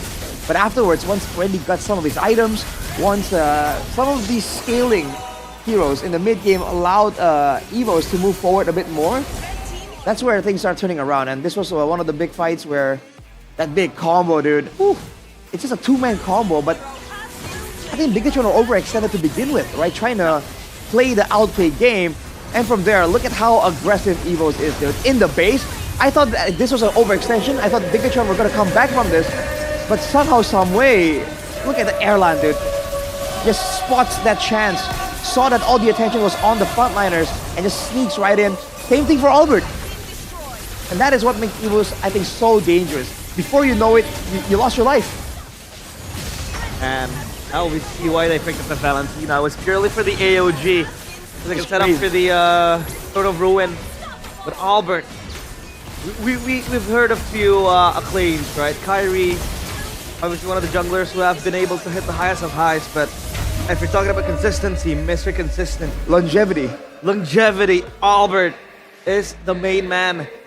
Take a look at the items here. Anything you guys want to highlight maybe, Chevin? Not so much maybe. He didn't really finish his item because he knows that the shield unity is way more than enough for him to roam around the map, and I think he's prioritizing more towards his tankiness over everything else because he is the body of EVOS. I think he also correct his ways of playing the Baxia too. In the last match against Onyx, there's a lot of things that need to fix, but in this game, it was crisp. Even I was wondering why Albert was level 4 while Niall is level 3. I forgot that the fact that Baxia can really help your jungle pretty much, poking the jungle first and get them to level 4 before the opposing jungler, and that's why Albert was enabled by the Baxia. This is the initial combo that we thought of, right? The Baxia towards Quad Shadow didn't really work out in the first occasion, in the first skirmish, but the more the time goes on, this Albert and Key combo is getting better and better. And by the way, this game, Suelo, I'm sorry man, you could have played 2 times better. The result is already like this, but if you played just a bit better, it would have been a slaughter for me. Yeah, I gotta agree, man. Suelo was overextending a lot in this game. Fortunately, Bigatron lost their footing, so EVOS were able to find a way to come back there. But that was definitely a concerning situation, man. Suelo, bringing the guts, the experience, the boldness into the playoffs, but he has to be careful and tone it down just a little bit. And for Bigatron, on the other hand, I feel like they need to find tools to really disrupt the playstyle of EVOS. Because when EVOS get their playstyle, the front to back with some combos, I feel like it's just so difficult, man. They really are at home with this style, with this forward-moving, heavy-handed style. I think if Bigatron has 1 or 2 heroes that can maybe zone, that can maybe stop Albert or Airline from being as active in a fight, I feel like their whole game plan usually gets a bit more shaky. And that is why the Hilda banned in the second phase, right? They know that Shogun actually played a decent Hilda, and in Dangerous Grass, that is going to be the pick that's going to gain even more value. So shout out to Vin for the ban as well. Yeah, to open up the vision, that's all what they need. And EVOS, they strike game number 1. We thought that was it for Bigatron. But then I want to highlight something else, the Bane pick. The Bane pick, I think it became quite irrelevant come to the closing stages of the game, obviously because it was completely shut down. But what was Bigatron's vision on picking up that Bane? Was it just supposed to be Peel with the deadly catch, or what else? I think part of it is catch as well. They want something with a bit more fighting prowess, right? A bit more burst. And Eman did provide some of that. And you're seeing that's why earlier, whenever Suelo gets caught with a taunt, he seems to think that, okay, it's a Gata taunt. It won't be that bad. But then a Mountain Chakra comes through. And then the Hak Pua comes through. And then your HP bar is just gone. So I think Bigatron were trying to snowball, but also have some late game insurance. And of course, against this composition from EVOS, they felt like the dive was coming. So having a Bane to counter it would be nice. And it did work. For a couple of fights, whenever Wendy went forward, Eman just destroyed him before the fight even got anywhere. But afterwards, once EVOS were able to flank around and catch them from different angles, you saw that this Bane started having difficulty surviving initially to output enough damage to match something like a Harith. It's not just the fact that EVOS just picking out the angles, right? Also because of the fact that the gap is just way too big for the Bane, so the damage is not going to be enough for him to be able to respond to the dives, right? We saw 2 occasions maybe where Albert goes in, Erlan goes in, taking the Hawk Tua and also the catch at the same time, and they didn't die. The reason was Eman was not snowballing enough. They have to somehow maintain the gap with that Bane. It's a pick that I mentioned it earlier. It works in a pretty interesting way. You like the dive, but at the same time, you don't like the dive. If you get enough gold, you really like it. But if you don't get enough gold, you're cooked. Yeah, the Bane, very, very close to coming to full circle for Bigatron with their lineup that they brought upon. I think it was very good. Even Moreno with such a defensive approach to the emblems, right? He tried to stay alive as long as possible because he knows as a juice in all he needs to do is just survive. but I don't think I can survive playing Mobile Legends without the best device there is. Of course not, dude. I can't. And that's gonna Well, be what the is that one? Samsung Galaxy S25 FE. Because with this device, I survive the whole day without having to charge my device because it is always on. It lets you game all day with no lag, and obviously picking up win streaks has never been this easy. It also packs a 4,900 mAh battery that keeps me gaming non-stop, and that is why I told you, can't survive without this device. Dude, I mean, having to constantly charge your phone is just such an awful feeling. But yeah, it's not just about the performance though, realize. I believe you're also benefiting from that AI. Yeah. Right? We make content, we have to post stories and all that. It's part of the gig, part of the job. But dude, with that AI, it's just so convenient. Okay. If there's obstructions, you can erase it. You can Yeah. replace objects. If you're, you have a group photo and then, there was a weird shadow and all that, you can let the Samsung Galaxy AI change that up for you. Yeah, maybe a group photo with someone that you don't like, you want to erase that person. That's easy, man. That also works, yes. That is, that's quite outright, Chefin. But by the way, speaking of AI, yesterday I used Gemini AI to ask a question. Speaking of dream teams, right? I asked the AI, what's the ultimate MLBB dream team? You know who the lineups are? So XP, we have Oheb. Okay. Oheb, Edward, sorry. Okay. Edward. Okay. Oheb. XP, we have Edward. This is according to Gemini AI. Okay. Edward, and then we have on jungle, obviously the GOAT, Carl Teasy. Okay. And then in mid lane, we have Lemon. Lemon! This man has something to say about that, but okay, go on. And then gold lane, we have Oheb. Nice, okay. And then on roam, we have Yaoi.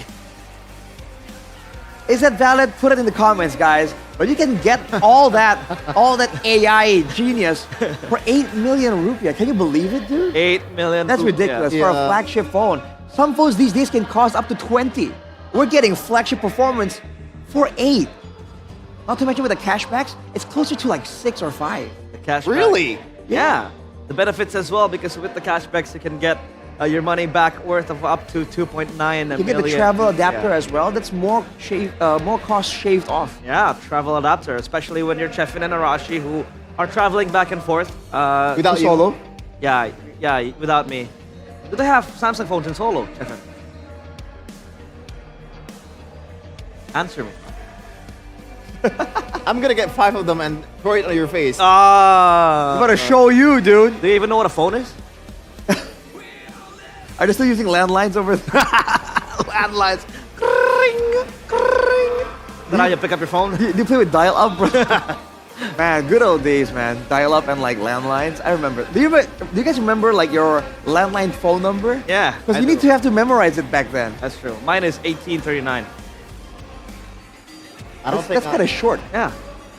How's that possible? Because where I live, it's like a housing complex. Oh. Yeah, pre-assigned landline number. So bougie, eh? No, not bougie. I have a normal landline, like with 6 numbers and all that. 6 numbers. My bad, bro. I don't think I have a landline. You use like pigeons?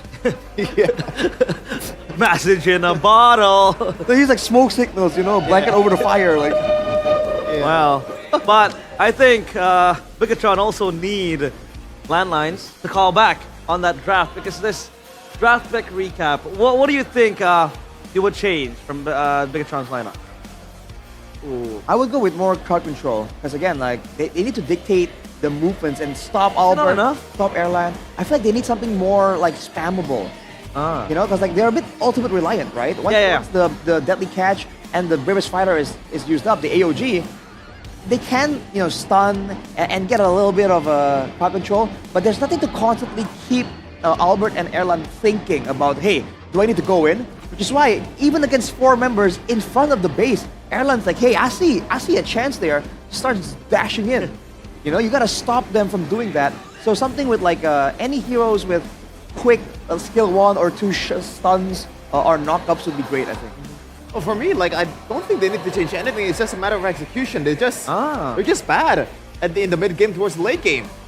I mean, they have Straight up. They have the idea, right? They have the mid trio. Jushin and also Kato. That's already solid. They actually win it out.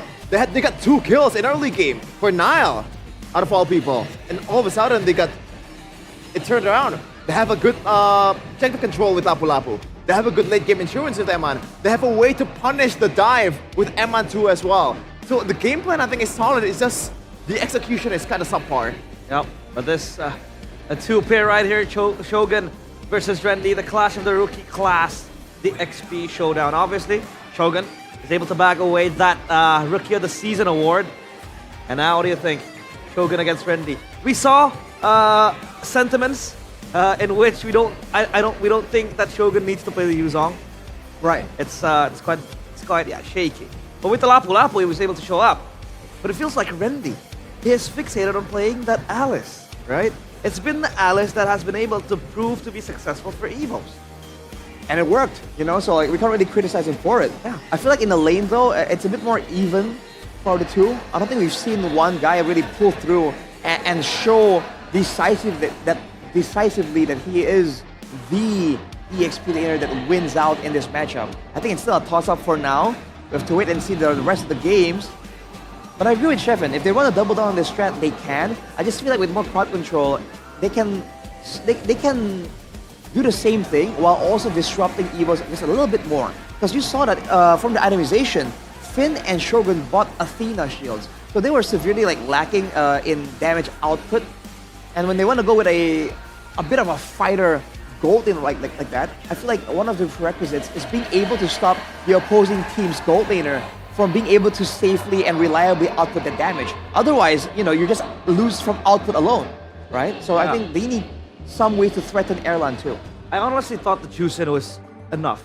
Because you talked about the spammable, you know, CC. Obviously, the liftoff isn't instant CC. Yeah, it takes a while. But at least it keeps Evos at bay, right? But the Juicin, I think it was also... Sort of. But the thing is Hayabusa, it's Baksha, you can't really stop it to come True. And the game plan is to respond. That was the initial game plan. They expect the crash with the Shield Unity, but they were not able to respond with a better execution. Yeah, but as the Juicin, you're expected to not die, right? You have the Crimson Beacon. It's a defensive approach. So did anything go wrong with Moreno, or was it just Evos again? It might be the fact that they adjusted with the AOG. Right, because initially if it's just a collision with the Shield Unity, I feel like Vigachon would have a much better time. But with Renly flanking, right, on top of that having the AOG stolen as well, it made things just a bit less front to back and more chaotic, which is exactly what the Harriet and Hayabusa want in this situation. By the way, shout out to Suelo as well. Shout out. It might not be the prettiest game, but in terms of just the AOG, it was pretty on point. It's not really the hardest job in the world, but you know, you need to do that. Kevin, me myself, I can land an AOG when there's 4 people stunned. Thank you, Renly. But in Valentina, I don't know if you guys know this, but if you copy AOG, if you pan the map with the AOG, you already expend the skill. You cannot pan it again. Yeah. So only one window. Once you target it, once you have the circle, you have to commit to it. Yeah, you have to commit. I know that. I learned it the hard way, Shevin. But look at this. Quite a few AOGs that way. Same picks again. Oh no! Alice and Hayabusa, but they go for the Ruby and YSS. A different angle to this draft. I mean, just pick the Gatot, right? I mean, there's no reason for you to not do that. Yeah. Unless they want to give Cryo to Erlan because the Harith was also pivotal. The Gatot, I think. Yeah, Harith. Then the Gatot might get banned out here, which either way, I think it's still a better outcome for Vigachon. If they want to play the same front-to-back strat, right, there's no need for them to have the Gatot technically. And they should squeeze down again, more so on the mid lane options for Suelo. With the Lunox banned out, options are certainly dwindling right now. Well, Hilda banned out, obviously still the dangerous grass. Brock Kalia again? Prio, in terms of vision and map control, even jungle invades is going to be very crucial, so the Hilda gets banned out. The Grok too. And the Kalia is still wide open. Are they going to ban this one out? Seems like that's going to be the case as well. Yeah. And the Harith pickup though. Is it more so for Evos to facilitate Erlan, you know, having more of a comfort pick? But they have to sacrifice the Gatot Kacha setup after the Thorn of Ruin for that. They might ban the Gatot because if well, actually no, Vigachon's in a tough spot because if they don't, they can counter the Kalia with the Gatot, but Evos can just go with the Gatot like Shevin mentioned and have all the benefits of the previous draft no problem. There will be a Ruby this time, but yeah, it's just more utility, but not as much damage. The issue of damage output is still very relevant here. Oh man, somehow I don't like the approach in BTR more in game number 2 here compared to game number 1. I think game number 1 was fine, dude. Like, this is, I think, a worse change for them. Gatot would be a good option here for EVOS, and they don't have to make utility in the mid lane. They can just go full damage with something like a Farsa and punish the Jushin and also the Yi Sun-Shen at the same time. Yeah, they have to go Gatot here if they want to follow up to the setup, and they will go for the Gatot. So that's going to be very good for EVOS. They have the setup ready. +1. It's probably going to be a burst mage or damage dealer mage. What if this is a EXP Ruby with a 1-1? Oh, 1-1. Because I'm thinking mobility, kite ability. If they are really concerned about the Alice Gatot combo locking everyone down, they need something to get out of the way. What about the matchup against the Heron? Ew. I don't like it. I don't like the 1-1. It's not a winning matchup by all means, but it might be an option they might want to explore. See, 1-1 is a tough spot. It's in a tough spot in this meta. It might bring you safety, but in terms of like winning the early game, it does not bring anything. You might get the crossbow tank, but what does that get you? If you cannot burst down to the frontliners, with the Revitalize and all, Revitalize. AOG to the back line, or like AOG to get away, that's so easy to solve. Evo yesterday with the Grog Revitalized, Esmeralda and Hylos. Hero we haven't seen that much, now makes an appearance, so it's gonna be an Esmeralda gold, I believe. I believe so. Against the Harith as well. That's gonna be the lane maximization. Ruby goes to the XP. One last pick for EVOS. It's gonna be a Farsa. This enables a lot of things. I don't think Farsa is necessary here. They need AoE, I think. They want some AoE. Pure front-to-back mage is actually quite good here. They can dig deep towards a Lilia or Valir. I'm not joking. Lilia, Valir. It might seem stupid if you hear it, but it is viable in this case for me.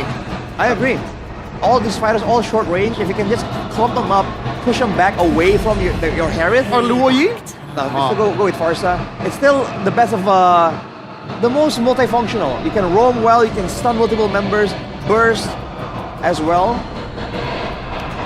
I like EVOS, man. I feel like for Bigatron, they have the chance to do the same thing EVOS did to them, but against a AOG and an Alice. Man, it's gonna be hard. They have short ranges too as well, right? So it's gonna be very close. Let's see. Casters, game 2. Who do you have? Ooh. I got EVOS, man. Yeah. Oh my lord, this is such a good draft for EVOS. BTR sticking to what worked in the regular season. I don't know if it's gonna work here, because if they lose, brother, it's match point, and I don't think you want to try to come back the way Alter Ego did against you, try to reverse sweep. I think you want to build on that lead steadily. We're entering the line of dawn for game number 2, possible match point in the air for the EVOS fams in the building. The Tigers, they're seeing blood. Let's see, ladies and gentlemen, Lanadon, here we go. Will EVOS double their lead right here, or perhaps we might head on towards a game 3 with a 1-1. Let's see and witness it together. Man, Erlan back on the Harith, Hayabusa still. The 2 cores are still there, but at least Shogun gets a bit more pressure this time around.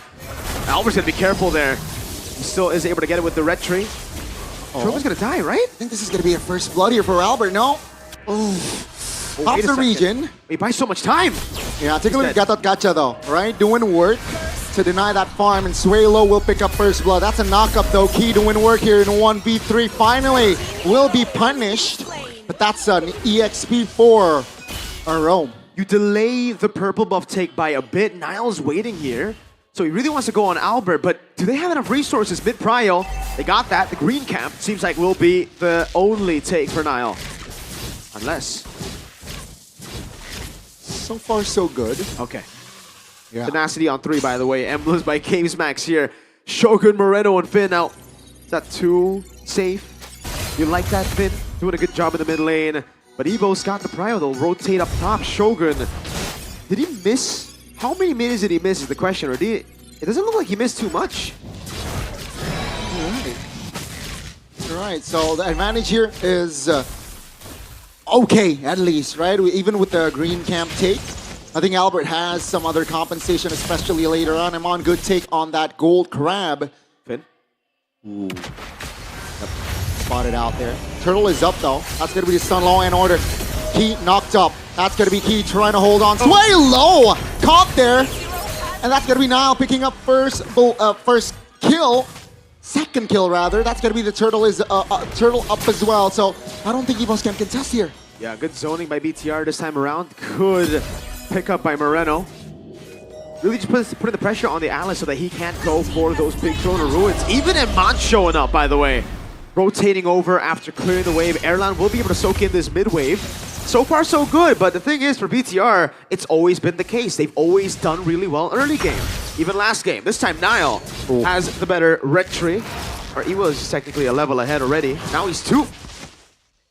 All good here for Bigatron. Similar story from game 1, right? They got the first turtle. Yeah. So EVOS expect the second turtle where they really look for a contest. Unlike game 1 though, however, Albert did not get an early kill. It was a kill on Sway Low, a guy who's been very vulnerable in the last 2 games. And this time he's on a extremely vulnerable pick. We saw how easy it was for BTR to delete him just earlier with just a small misstep, by the way. Walking up, Moreno saw it, picked him up, and it was an instant mountain shocker. 1k gold lead into Turtle number 2 is massive, especially if Shogun gets these big trades over to Rendy, wins it out constantly and rotates further to zone Albert. Look at this. Like, Shogun is winning in this matchup so far, right? And despite the kill, we have to take into account that Shogun died early. Yeah, he's doing all right there. And looking at the rotations, right? 3 members around the bottom side of the map for Bigatron. They're looking for something here. Maybe Pops looking for a spell trigger or 2, as they will try to claim the river. That's gonna be key though, taking a lot of heat. That's AOG. That's what they want here. They got it. Oh, they want to go for the gank in the bottom lane. No mountain shocker. Erlan has Purify. That's gonna be Lurk's pathway. Popped. Shaman Force under the turret. Very calm here from Erlan. Textbook Harith. As the turtle is up, still I don't think EVOS has enough kit to contest. Yeah. BTR now don't have Glorious Pathway. Now we'll have the Mountain Shocker back up, so they're actually going to take things slow now. They won't force the turtle. They'll go for the purple buff first. They know this is going to be a big 5v5 that could make it or break it for them. Shogun! Oh, finds the Falling Star Moon. Law and Order. Flicker from Swalo and the Wings by Wings. So that's massive information before the turtle. Now, Rendy holding on the river. Will disengage so far now. That's going to be the Feather Airstrike. 2, 3 men immobilization, but the damage will be enough to take Rendy down. Now EVOS, they are a man down. Shogun with the zone and the kill. And again, Bigatron striking here in the second turtle. Now this is the regular season BTR that we know. Love to zone, love to systematically take on neutral objectives and just delete those resources away. Albert with a rotation. Watch Shadow! Oh, on towards Moreno. That's going to be Shadow kill. Pop. Oh. Crimson Beacon to dodge that Shadow kill. And that's going to be the Falling Star Moon from Shogun, but a little bit too complacent there. He punishes it. Yeah, luckily no big bounty. It wasn't like a shutdown or anything. But you don't want to be giving kills away like this, man. Niall's doing a good job here, trying to pressure Albert even more. Who got the kill? Was it Key? Oh, okay, then it was Velo. All right, take a look at the items real quick. Again, nothing too crazy. Everything quite normal. It is going to be the Hunter Strike into BOD start for Niall. He really wants a snowball, knows that they have the ball in their court right now. They can play with it. Molten Essence, though, classic build for Rendy, as Erlan tries his best to soak in as much gold as possible to get to those item power spikes.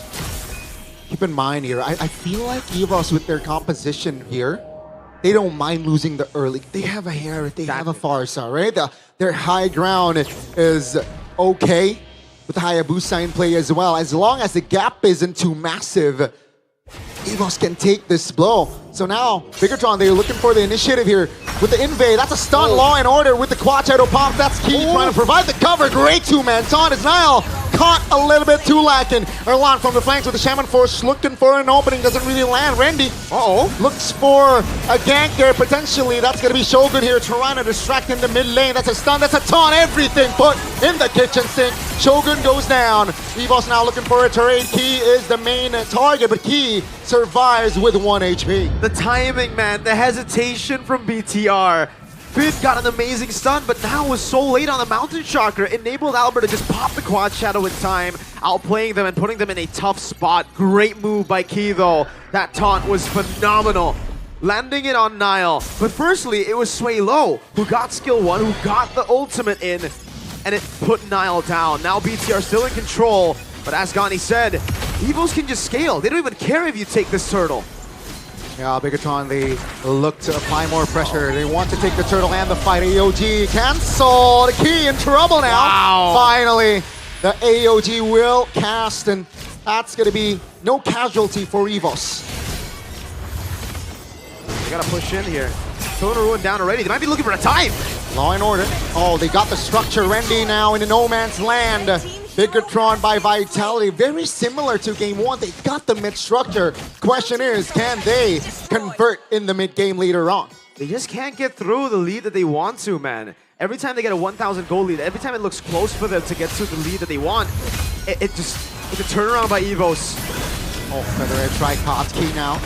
No AOG, I believe, but oh, take a look at the pull. I'm offended. That's going to be Key going down.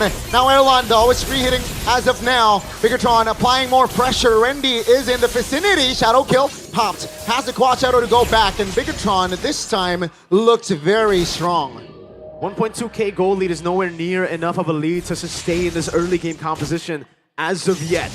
Evos are slowly but surely building towards their power spike. So the fact that they're taking these fights and it's not that bad for them means it's great.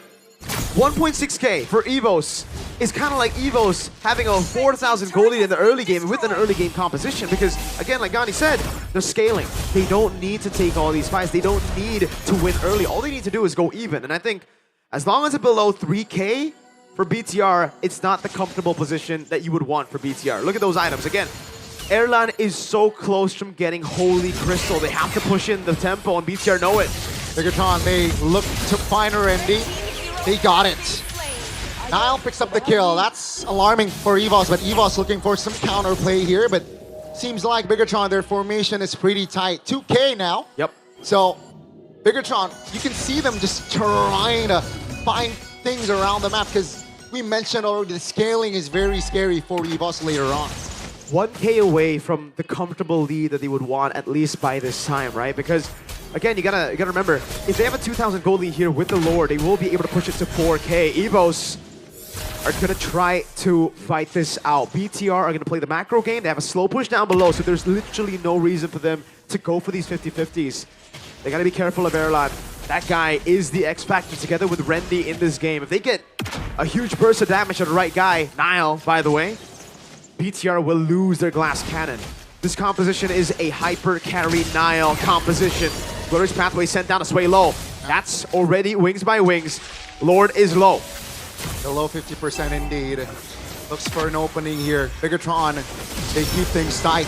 Rendy jumps in, 3-man immobilization, and they find the collab, and Rendy will be bursted down. Evos, will they fight more? That's gonna be Finn being the trade. Take a look at the back Shogun trying to distract AOG from Key defensively. Albert pops the Quad Shadow, and that's gonna be massive information. Moreno, wow, that's aggressive. Will force Erlan to use his Purify. They baited the cycle of skills from Evos. No Feathered Airstrike, no Shadow Kill. This should be the angle right now, but Niall and Aman are so low. Albert wants to go in. Shogun needs to zone perfectly. Key. I'd say Albert, again, no Shadow.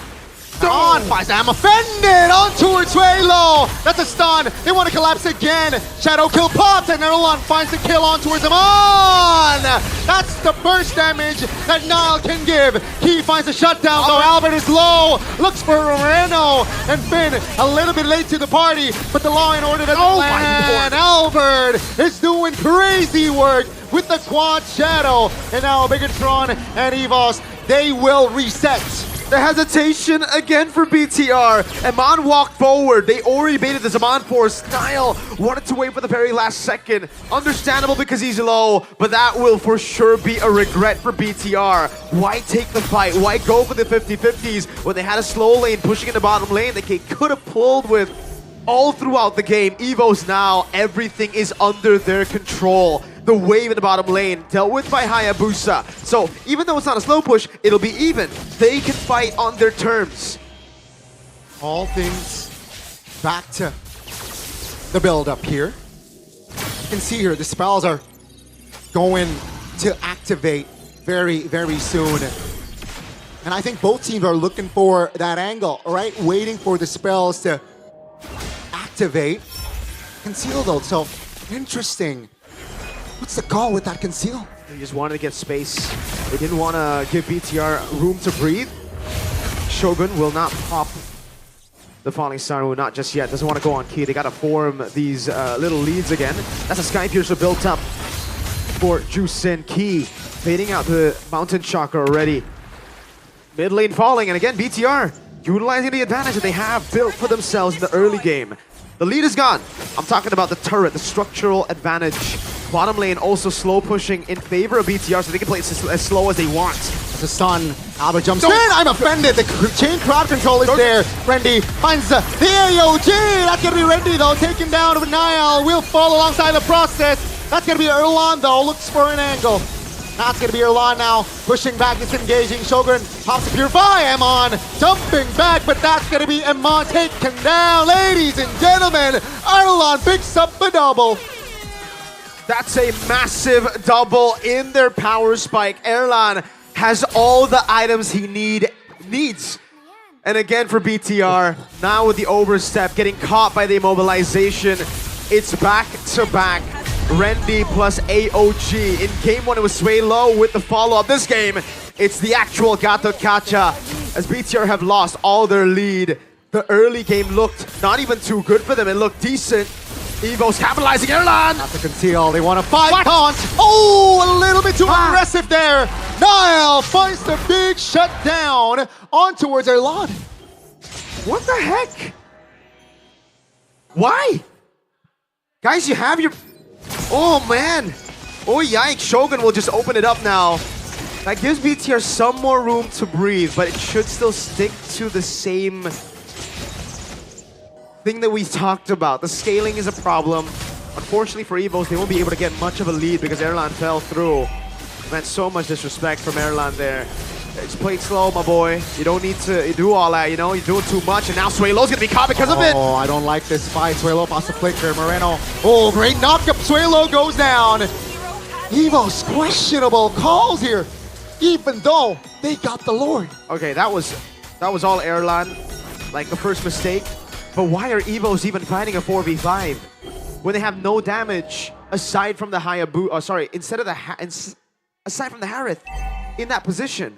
Wow. You don't want to be walking up to BTR with their dive like that, especially without the Harith. The Harith is a core component in the front to back that leads up to Suelo having so much space. Without it, Suelo is a sitting duck. Both teams making some big errors here. But I think, again, it's still favorable for Evos. They can play the long game. They can play for the waiting game. Again, though, for Evos, luckily, the Lord is spawning in the bottom lane, right? So they won't have a structural advantage up top. At least they have that. At least they still have that big power spike. They gotta stay composed, man. That's another conceal just to open up. Moreno will space out of that. Very good. Keeping his distance. Shogun spotted. Come on. What? Suelo caught again. Still finds the kill. That's gonna be Ma now in trouble. Take a look at immobilization and AOG. Take a look at the back. That's gonna be Shogun. First it down by Albert. Now Evos, they can go for this fight because Moreno is isolated and Albert says hello to double kill. Pin has immortality and will pop the glorious pathway. Evos, wow, almost caught slack in there, but they recovered. The game's getting even tougher now for BTR. You saw that big play. It honestly makes sense to go for it, but the damage and how split it was bad. Evos might go for the end right here. 3 members down, Shogun will be up in 7. Gani, Erlan knows him on force, Niall's low. Oh my goodness, they want to force Niall and Will. Down he goes. That's gonna be Evos. Looks for an opening. Key loses immortality. Bigatron looks for some counterplay, and Key will fall. 3 seconds on the clock for that Lord. And Evos says, enough. Let's go for the Lord. Thing is, BTR have 0 damage compared to Evos when they have no Yisun Shin. So this is a net positive trade for Evos. They got a base turret in the mid lane. That's gonna be slow pushing now as they look to control. Played slow. Niall will be up in 14. Evos don't have what it takes to actually just blitz it right now, but they're trying all they can. Rendy in the back zoning. Let's see Rendy trying to distract Albert, focusing on the Lord. Shogun takes a lot of teeth there and will be the first one to fall in this fight. EVOS, they got the Lord. They have Prio. This Lord might take them to match point. I think even if it doesn't straight up give them the end, it will give them at least a far lane base turret. BTR are cooked. Their window to close out the game was early on. Their window to fully capitalize was early on with the first Lord there when they had control. But they fumbled the far lanes. They couldn't play with the macro advantage. They were too hasty. And now, again, look at those items for Erlan. Fully built up. A Lord of the mid lane. Shogun up in 7. EVOS can cycle through the death timer. Bigatron, can they hold on? They will defend with 5 members. They will get the far lane here. Albert looks for an opening. Doesn't really land. The Quad Shadow Finn, though. Trying to hold on! Randy and P fights the combination. Down goes Randy Albert, looking for an opening. That's gonna be EVOS now, still with the Lord, but Shogun pinning him on. It's off the board. They want the wipe out. No, they don't care. Ladies and gentlemen, the White Tigers are at match point. Every single time. They are just better in the clutch. They have a composition to scale, and they scale. BTR, hesitation. BTR with overextension, small mistakes that build up to the end, and you can see the frustration built up on the players' face, the coaching staff as well. They are confused. They are in disbelief. And EVOS, they are celebrating already. All smiles on their face. Far shot from the match against Onyx, where you saw arguments, you saw them debate about what they need to do next. It is a smooth road for EVOS. And for BTR, they find themselves in yet another match point position, 2-0. Just like they did against Alter Ego. Do they have the mental capacity? Do they have the strategy? Do they have what it takes to even get a point here, is the question. If they keep drafting themselves like that, we might see a clean sweep here from EVOS. They keep on playing like that, we're going to see. We're not going to might see, we're going to see it.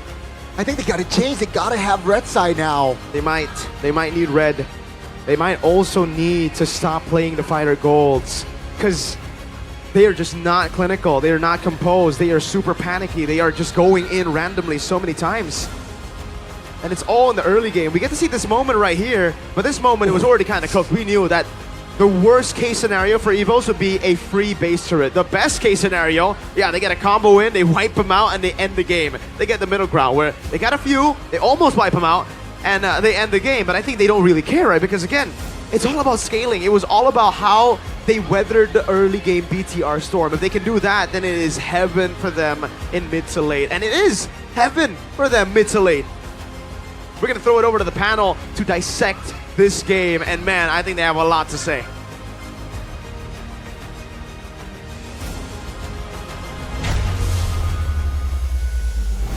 On the precipice of restoring their glory, still a long way to go to M7, but at least they are one game away from getting a match in the lower bracket finals and sending Bigatron by Vitality home. What a game from EVOS. It was back and forth. A lot of blunders happening, especially from Swalo too.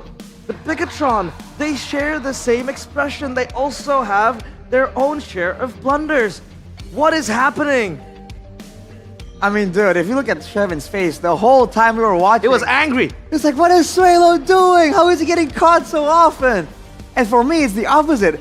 Bigatron, Eman is the gold laner, the guy with the damage. Why is he engaging, right? Trading his life, and then like they're ending the fights with Shogun trying to 1v3 because he's a frontliner. You know, I feel like the roles are kind of switched up right here. But that goes for like both teams, man. This was a chaotic game, just the way we like it. And in the end, I'm really surprised that EVOS were able to turn it around that decisively. Again, it's the same story. They got the early advantages, Bigatron, and then in the mid game, it's like the decisions in the macro, in the team fights, is just not there. But the main man, the man of the hour, even the Zero entire death. playoffs, 0 deaths back to back. The baby alien, Albert. And Chefin made that statement. He made that claim. So far in the playoffs, he has been the best player. Not even close. See, here's the thing, alright? I think I can see the idea of the draft of Bigatron. They are trying to bruise EVOS down in the early game. They have a lot of bodies up front. Erlan wouldn't be relevant until he gets maybe the Bind and the Bullet Crystal combo. And I think the main idea of them drafting a 3 frontline with a very safe mid laner, Jushin, is to disable Albert. And he still comes out with a 7-0-10 KDA. This is not a good composition. This is not a really good composition for you to play Hayabusa. It is bad, but Albert still performs. The management of Watch Shadow is actually insane. This guy cannot do anything wrong. Absolutely insane from Albert. For me, clear-cut, the best player in the playoffs. Wow. Do you share the same opinion, Arashi? I gotta say, man, it's the mechanics, the decision making as well, is just really, really good. The fact that he's hero best in a game like this against a comp that, like I said, has more crowd control to disrupt his movement, it doesn't even matter. He just outmaneuvers all of it, no issue. And his presence in the game here, he might not be the one killing everyone, but the fact that he's all over the place, always being a relevant threat, is part of why Erlan is finding so much more space to actually perform in his team fights. And he just finds moments like that to just duel out the members of Bigatron, and they just lose out, almost like mechanically speaking. There was no big macro play from EVOS here. It's just brute force performance. Yeah, there were blunders, like I said, misplays happening, especially from Suelo. I think it was overextending, overreaching way too deep. I know he's a Farsa, but that combo, again, the bread and butter, the savior for EVOS when they need a trump card, which by the way was constantly shown throughout playoffs. They pull it out, and it seems like Bigatron are not respecting it. Is that the case? Does Bigatron need to ban the Alice now? Maybe. I'm not sure at this point. There's too much weapon for EVOS. For me, alright, do not ban, or maybe just let go of the Granger. Now you establish that Erlan is probably as good in Harith as he is in Granger. Alright? There might be some mishaps here and there, but he can carry the team to the extent of to the potential of his playing Granger. So, maybe try to ban Key's heroes. It was so clear. Why would you not ban the Gatot Kacha in the second phase? Yeah. In the first game, EVOS were being creative. You know what? The opposing team has a Gatot Kacha, and you want to pick a utility for Suelo. AOG, Throne of Ruin, we got the combo. Now, they just like, you know what? Just play the combo. I don't care. We're just letting you play your initial gameplay in the playoffs. You know, the thing that always worked so far for you. I don't get it. Yeah, we have two different sentiments. Chefin, obviously the critics towards, the bans, Suelo playing a bit. Oh, by the way, yeah, Suelo. everywhere. And then from the side of Arashi, talk to me about your concerns for Bigatron, the way they played that Esmeralda Ruby. We thought that Esmeralda was going to go gold, it was going to lane against the Harith, but it went XP. And they expected the Esmeralda to deal the same damage as the Ruby does. And that's why I felt like the Esmeralda would be a better fit for the gold lane. Like you can be a bit more aggressive. You have shielding, you have more maneuverability as well, so you can kite back. Whereas the Ruby, you kind of want to get in there. You kind of want to make the engages happen, which is why we assumed it might be going EXP. And if it was going EXP, then it's fine to use it to really engage and pick off Suelo and pick off Albert. That's fine. But when you are the main damage dealer, the guy with the damage, right, with the damage items, and you're using your ultimate to just catch like a Randy, an Alice, that's not enough damage to threaten the Harith, the Hayabusa later on. So I feel like they need to be a bit more calculated on that department. And on top of that, like if they really want to brawl like that, I don't see why the Hylas comes into the picture. I feel like they're really trying to make sure that they can keep fighting, they can catch EVOs and cut them off from safety again and again. But as a result, once the fights do happen, once EVOs feel like, hey, you know what, we want to oblige in this brawl, they are losing in the crowd control department. So Finn was able to tank out a lot of damage, and that's about it. And you need damage, dude. It seems like throughout the playoffs, damage has been the answer for a lot of things. Even for zoning, right? Instead of using sustain now, we're seeing teams just build more damage so that they can be more threatening for the front lines. Yeah. So I feel like Bigatron's reverting back to just beefier, sustained heroes. I feel like it's just not working at all. Yeah, and the Yi Sun Shin wasn't even enough, Chefin. Yeah, it's not enough. You can see in one occasion they were trying to catch up to the Lord with Nile dying, and they didn't get close, or at least they tried, got punished at the end. This is a very Nile-reliant composition. Yes, Eman has, I think, underrated damage as a Ruby gold laner, but I don't think it's enough in the grand scheme of things when you are trying to get through the frontliners of EVOS, which is Gatot Kaca and also an Alice. What is that? Why is he spinning around? It's Mirko! He's spinning around. Is it because it's a toss-up? Nah. It might be black and white as well? Yeah. So you guys vote down in the comments. Do you think Mirko will join the dark side, black and white, or will he prevail and still remain colorful? Still remain in the light. W Bomb, by the way, Mr. Zipperman. Yeah. It's so weird. He always gets creative. I love him. Asset, Look at him. He's moving. W Bomb. El Suelo, I'm sorry. El Suelo? Seriously. He is playing with a blindfold on. He's literally a Farsa. What the heck? Some of this overextension does not make sense. I can see why you're maybe not really expecting the Ruby Flicker combo, but a lot of those are just not like you have free will to back off. Why would you not do that? Well, to be fair though, because he's such an easy target, I feel like Bigatron might be baited, man. No, they use they use a lot of skills onto Suelo, even towards the late game, where you know the Harriet is the real problem. Maybe I'm too stupid to understand this 200 IQ the layers of being Farsa, putting Farsa as a bait. Hold up, we'll fight later. We toss it to Alyssa for an interview up on stage. Competition, dan kayaknya kalau Alisa sendirian aja kurang pas ya. Kita langsung aja manggil perwakilan Indonesia yang akan mewakili Indonesia di Magic Chess Go Tournament. Langsung saja ini dia Kohop. Halo Kohop, apa kabar hari ini? Baik. Oke, Kohop boleh dijelasin sedikit nggak sih kita lagi ada di booth-nya apa sih? Oke, kita ini lagi di booth-nya MCNC ya, kebetulan di Nice Peak 2. Dan ini ada turnamen 4 versus 4 di Magic Chess Go. Oke, turnamen 4 versus 4 di Magic Chess Go. Dan Kohop sendiri, kan kita seperti yang kita tahu bahwa Kohop dikenal dalam Magic Chess mewakili Indonesia juga nih. Dan nanti bakal bertanding melawan pemain dari 14 divisi. Boleh diceritain sedikit nggak sih ini sebenarnya apa dan mana negara yang paling Kohop nantikan nih? Jadi MC Go Racing Star itu jadi seperti yang kemarin yang kita jelasin waktu di MPL Arena juga. Jadi 14 kita bakal ngelawan 14 negara, 14 region mungkin ya bahasanya. Dan nanti bakal ditandingkan di tanggal 15 dan 16. Nah, kalau ditanya negara mana ya kayaknya sih Malai sama PH sih. Iya, karena aku sering ketemu player Malai di turnamen sama PH, dua negara itu yang paling sering ikut turnamen menurutku. Yang paling sering ikut turnamen dan kelihatannya paling potensial juga untuk menjadi lawan yang cukup berat ya. Oke, tapi persiapannya sejauh ini untuk turnamen internasional Kohop sendiri seperti apa Niko? Kalau aku sih ini game gampang ya buat aku ya. Jadi kayaknya persiapannya sih ya main-main aja lah yang penting, ngereng aja lah cukup lah. Cukup push-rank aja ya. Oke.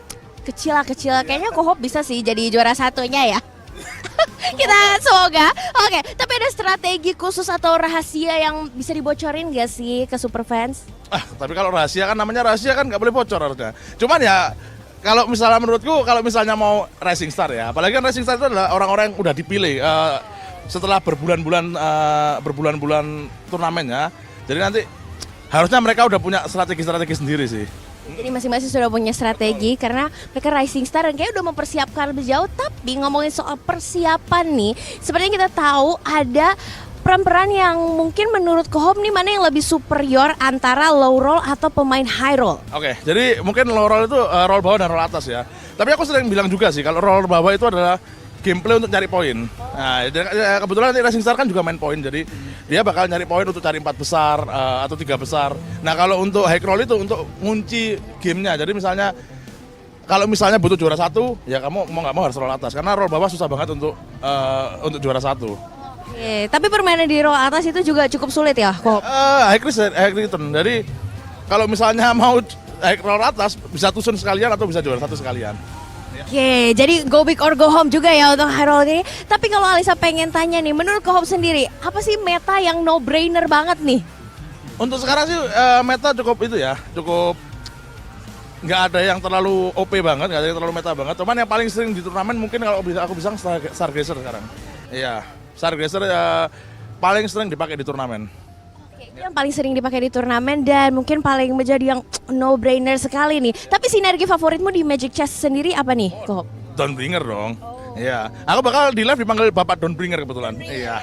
Tetap itu yang menjadi favoritnya Kohop sendiri ya. Tapi kalau menggunakan meta ini ada nggak sih tips yang Kohop gunakan untuk bisa winning di early game? Oke, kalau di early ya jelas kita kalau Dawnbringer itu kan bisa dapat item kan. Nah, kalau bisa item petir itu di kedua. Ya. Kalau misalnya dapat item petir di pertama boleh dipakai buat nahan doang tapi jangan sampai di late game.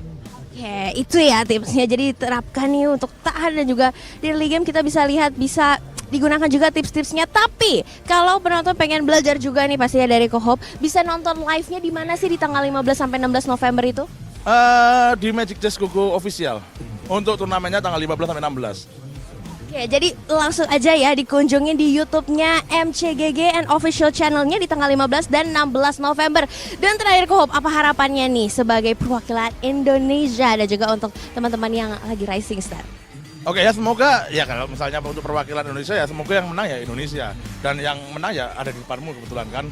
Karena kebetulan yang turnamen kemana kan juara 2 ya. Kali ini aku ngincernya juara 1 sih sebenarnya. Semoga Indonesia lah kalau bukan aku, tapi ini kan lagi disaring-saring terus kan. Jadi semoga bisa wakil dari Indonesia yang menang. Apalagi ini kan turnamen dunia bahasanya. Pertama di MC Gogo. Jadi semoga Indonesia bisa menang. Pertama dan hopefully Indonesia bisa mencetak sejarah lagi ya. Jadi pastikan juga nih kita bisa lihat bahwa ada pemain dari 14 divisi yang saling berhadapan di Magic Chess Tournament. Dan Kohop juga nanti akan bertanding, kita akan lihat ya Kohop. Dan tentunya kita mendukung Indonesia. Jadi untuk mendukung Indonesia merebut gelar juara, jangan lupa untuk nonton live-nya di YouTube-nya. Ketik-ketik komen-komen dan perbanyak dukungannya. Dan pastikan teman-teman semua 14 divisi ini gaya mainnya berbeda. Tapi hanya ada satu juara saja. Dan Indonesia siap berhadapan dengan Filipina, Malaysia, EECA, MENA, LATAM, Eropa, dan divisi lainnya di Magic Chess International Tournament. Jadi mari buktikan bahwa Indonesia punya strategi terkuat dan dukung kita terus dan tonton live YouTube-nya 15-16 November 2025. Good luck Kohop, all the best ya buat Magic Chess Tournament ini dan semoga Indonesia juara. So, Alisa tunggu juga datang langsung ke MPL Arena. See you! EVOS are winning in and out of the game. What is that face, Chefin? What? You know what face he made? He was like, do it again. Oh. He was making that face. He was like, He's expecting something good. what are you expecting? Are you expecting a Bigatron comeback? Yes. No. I want my coworker to be miserable. Ah, you're miserable. He as well is. So You might be too. You better watch out, bro. me and Gotti, You don't want to be too we're confident feasting. there. We're fed for days now. Evo's alter ego Come on. for M7. But hey, yeah, Actually happened. the script is just flipped everywhere. AW. Yeah, we'll see. It'll be a shock because the power ranking since the start of the season and even after the first half of the regular season, it was always M7 man. is gonna be Bigatron and Onyx. Now, We're seeing again that like simple changes. I guess the patch isn't exactly simple, but some changes can completely throw the whole team into disarray. And this is the problem, man. These players, they spend hours each day practicing the muscle memory, the thought process. You know, when that shifts around, it can be quite difficult. And some people end up, you know, you're kind of changed, but like not all the way. And that transition phase is like a haircut, you know? When you have short hair and you're growing it out, it looks good short, it looks good long, but the in between it looks awful. yeah, it looks awful. I feel like a Dumbo now. Yesterday Dumbo. I said, yes. Dumbo. I said, you know, it's Onyx, Bigatron, S tier, then Alter Ego slowly creeping up to the top, then EVOS at the bottom with a big gap. I feel stupid now. Seriously. Well, I love it when teams prove us wrong. We got our predictions wrong yesterday. Alter Ego against Bigatron, right? Unanimous decision on voting for Bigatron. Alter Ego proved us wrong. And today, we do have hope, some of us, voting for EVOS. But do you think it's going to be a 3-0 or will Bigatron fight back? Because getting, booming out of playoffs with a 3-0 scoreline is just bad. It's very, very horrendous. But also Bigatron way. That's Bigatron way. Yeah, you're right. I feel like, logically speaking, for sure, right? Bigatron are gonna improve on this. noticed that they had a better time in the team fights in this game compared to the game 1, I believe, or the previous game, technically. So I feel like they're gonna improve a bit more. Is it gonna be enough? I can't say for sure, obviously. But I think it should be like at worst a 3-1 for Bigatron. And in fact, if Bigatron find their groove somehow and start a reverse sweep, I would be pretty okay with that too. Yeah. Well, let's take a look at the draft pick recap though. We saw the Ruby, the Esmeralda. It didn't really work out. It did early on, but come the late game, mid to late game, it was quite shaky, and EVOS were able to capitalize on a few momentum, leads, and shifts, and even swings. Now, what would you change, Chefin, from this draft? Are they gonna go and get back to the old ways, put a man on a traditional marksman, or just stick to the plan? I would change the way Arashi is making his point. No more logically speaking, no more I feel like, no more the gray area kind of stuff, bro. Black and white. We're already black and white. We're out of the playoffs. People do not care what we say. Just say it to their faces, all right? What? Just say it with conviction, right? Say what with conviction? I'm just saying, I think there's gonna be some fight back from Bigatron. That's the problem. What problem? Bigatron will fight back. That's the only thing that you have to say. Yes. Yeah. Wow. Without the logically speaking, without the yada yada yada. Well, you wanna have some disclaimers. Yeah. Foremost. You wanna have some basis of arguments. But speaking of the roamer, it is Key. He used to don the red and white with the Bigatron by Vitality jersey, and now he is on EVOS. Key is in that line between a friend and an ex. You have a friend and you have a toxic ex. What kind of ex is Key? I mean, dude, look at the context here. Season 7, Key brought Bigatron to their first international stage. And now in Season 16, there's a chance that he's gonna stop Bigatron from making it to the international stage. How to turn tables, man. What a tragic story. Yeah. Tragic. And Key has been actually playing phenomenally this playoff so far. Yeah. Obviously, the KDA does not match what we see on the Line of Dawn because he's a tank, he's a roamer, he's supposed to die. But a lot of times he set up a lot of good, traps, a lot of good engages. The way he synergized with Alba and also Randy is actually really good as well. So yeah, shout out to him. Actually. By the way, Actually. Where are the glasses at? I'm gonna bring it. And right the braces. Wow. By the way, speaking of Key, I love how I'd say, renounces his approach to El Momento, right? We used to know him as El Momento, that one big moment Key play. But now it seems like he's more shifting to the meta. It isn't really time for Tigreals or like a big gauges. It's now about long drawn out fights where he can really just jump in and jump out and then set up for his teammate. So, do you think he is okay with that? We don't longer know him as the El Momento. I feel like he's still best put on heroes like that to make a play. But right now, especially with the draft, right? Considering that the draft requires the longer fights, I feel like it's great that he is adapted to be able to perform on a pretty good level. But with a note that if he wants to play this style, this reactive, supportive style, that's fine. But then you need something really good on Randy. And this Alice, brings me to my next point. The Alice has been a great factor for Game 1 and 2. I feel like this is the way EVOS is punishing the lack of a Yuuzong possibility from Bigatron. Because the Yuuzong is a known, pretty good matchup against the Alice, right? But now, because Bigatron can't put Shogun on that Yuuzong, Randy is getting away with all of these Alice picks, and he's been the main engage tool, right? Where he can just follow up on it. And the team fights, Yuuzong is very good as well. It splits open the formation in which usually you want to clump up together following up an Alice engage, and the Yuuzong is very good to just break apart the players of EVOS. By the way, Yuuzong, do they just double down and pick the Yuuzong for Shogun? No way. Nah, I don't think so. That was the main criticism against Altrigo yesterday, so I don't think that will be the answer. I'm curious about the gold lane, because again, that's a change. Oh boy. Hayabusa ban. Yeah, they have to stop Albert. Yes, they tried to do that with Quad Control. Didn't quite work out. 0 deaths still.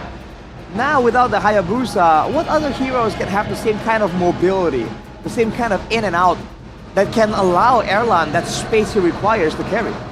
I think for BTR right now, they want to pick the Lancelot for the blue one, then maybe bait EVOS towards the Yi Sun-shin. Again, like Albert, on these three heroes, Lancelot, Hayabusa, and Yi Sun-shin, he is as good as anybody else. But like, I think the Hayabusa will earn the most respect here, especially after what he's done in 2 games. That is an early Hilda ban, by the way, so it might be they're setting up for a possible Yi Sun-shin too. Yeah. Pressure from the Hilda is not to be underestimated. Don't go Eve. And Megatron, they're gonna go for the juice in. And what counters, or rather lane matchups, is there to go up against the juice and when the Eve is just banned out?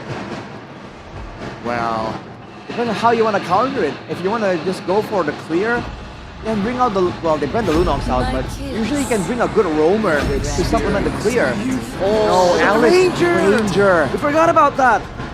Arashi and also Chevin, we talked about how, you know, Bigatron needs to understand that, hey, Erlan on Harith is just as good with the Granger. But now they give it to him, the Granger. Are they going to trade this for the Harith? Because I saved my nation. Cho and Yi Sun-shin. I thought that EVOS might be going for a Joy angle, because without the Hayabusa, they require the magic damage to balance out physical and magical. Now without the Hayabusa, if they go Granger, what other magic damage options are available? In the jungle, it has to be that Joy. Joy. And Albert is a crazy Joy player. Natan jungle, please. Kidding. Excuse me? That's what I do, my ranked games. That's why you're not winning. Or do you want to go Farsa Red 3 here? It might be a bit too pricey, and it also puts Albert in a very difficult position. If we're going by like the standard way, I think it should be a Lancelot. No, it's kind of, oh my god, there's a lot of things wide open. Yeah, damn. We forgot about the Kalea. The Kalea Granger insta-kill button is gonna be there for EVOS. Bigatron are gonna be wary because now they are unsure of how to play against the Kalea. Obviously, EVOS are gonna go for the Gatot Gacha ban here. But man, if the Gatot Gacha is not available, how do you exactly stop this Kalea, Arash? Well, hang on a second. First of all, I don't think this Kalea is meant to be a pick of Kalea. This is Kalea is meant to stop dives, first of all, and heal up the rest of the members. It's a long team fight Kalea. Yeah. We've seen Evos use Ki on the Kalea in that fashion before. I'm not sure about that. Normally, the bonus, you treat the heals as a bonus. It's still gonna be a pick-off tool. A Fredrin ban. That is really, really interesting. Normally, you want to ban the assassins or maybe like the damage-dealing jungler when you're up against a Kalea because you need an extra damage when the marksman is not Beatrix, when the mid laner is not an easy first-down combo. But they are respecting Albert's Fredrin here. I don't know if that's the right hero to respect though. Well, remember, Shevin, Evos, when they want Erlan to carry hard, they play Protect Mr. President. Against the Yi Sun-shin, against the Cho, the Fredrin would be an awful thing to go up against. A great front line, good crowd control options, 2 of them even, and good sustain to stay in the fight. With the Alice and the Fredrin, it would be almost impossible to get in there without issue. But now with the Alice and Kalea only, I don't know what the angle is for Evos, and they've already banned the Gatot, so there won't be any kind of flank angles with the AOG. Let's see, Gatot Gacha ban. Obviously no counter-engage tool now for Bigatron if the Kalea does go in for the Tsunami Slam. And like Arashi mentioned, this Kalea will be, you know, very pivotal in the long, drawn-out fights with the sustain from the Surge of Life. It is gonna help. Plus, when you have an Alice, you can constantly heal as well. Lancelot ban. Wow. They are still trying to close gaps, close holes, where Albert might try to look for junglers. You know, things that come to mind, you said it, the Joy. But they have the Cho ban too. Yeah, the Cho will be there for the pickoff and the lockdown. So, what do they go for here? They need magic. There is also an instant burst tool in Magic. Oh, okay, if they're going for the Joy, I was going towards the Julian, but that is way too risky. They prefer to go for the Joy. It also worked for Albert so far, but now you can solve the problem with Joy being super, super squishy with picking an Angela in the mid lane. Not really winning on the mid lane with Prio, but you give Albert that carry potential. They have a lot of heals as well. It can certainly work out here. Can be used to save the Granger too. So it's not even that bad of an idea. And for Bigatron, the fact that they ban away a fighter and an assassin just shows you again the depth of the hero pool of Albert, man. It's kind of unreal to see it happening in real time. Badang. The only one bound. Badang phobias. They're gold. They want to play a front to back of their own, but hang on a second, they have no DPS. Yeah. They're gonna try and match a Granger's DPS. Well, it's only Yusun Shin. With the Yusun Shin. And they're trying to use everything they can to stop the Joy and maybe use the Cho to catch Erlan. That's their win condition. So Evos, they might want to get something to stop that from happening. Oh. Immobilizes. It's That's the better. Kimi. Oh boy, I don't know, Better man. than the Angela. So here's the thing. EVOS, if they lose that early game, they have a lot of wave clear to work with. BTR, they will have to win the early. They have Otherwise, to. They are cooked. They're absolutely cooked.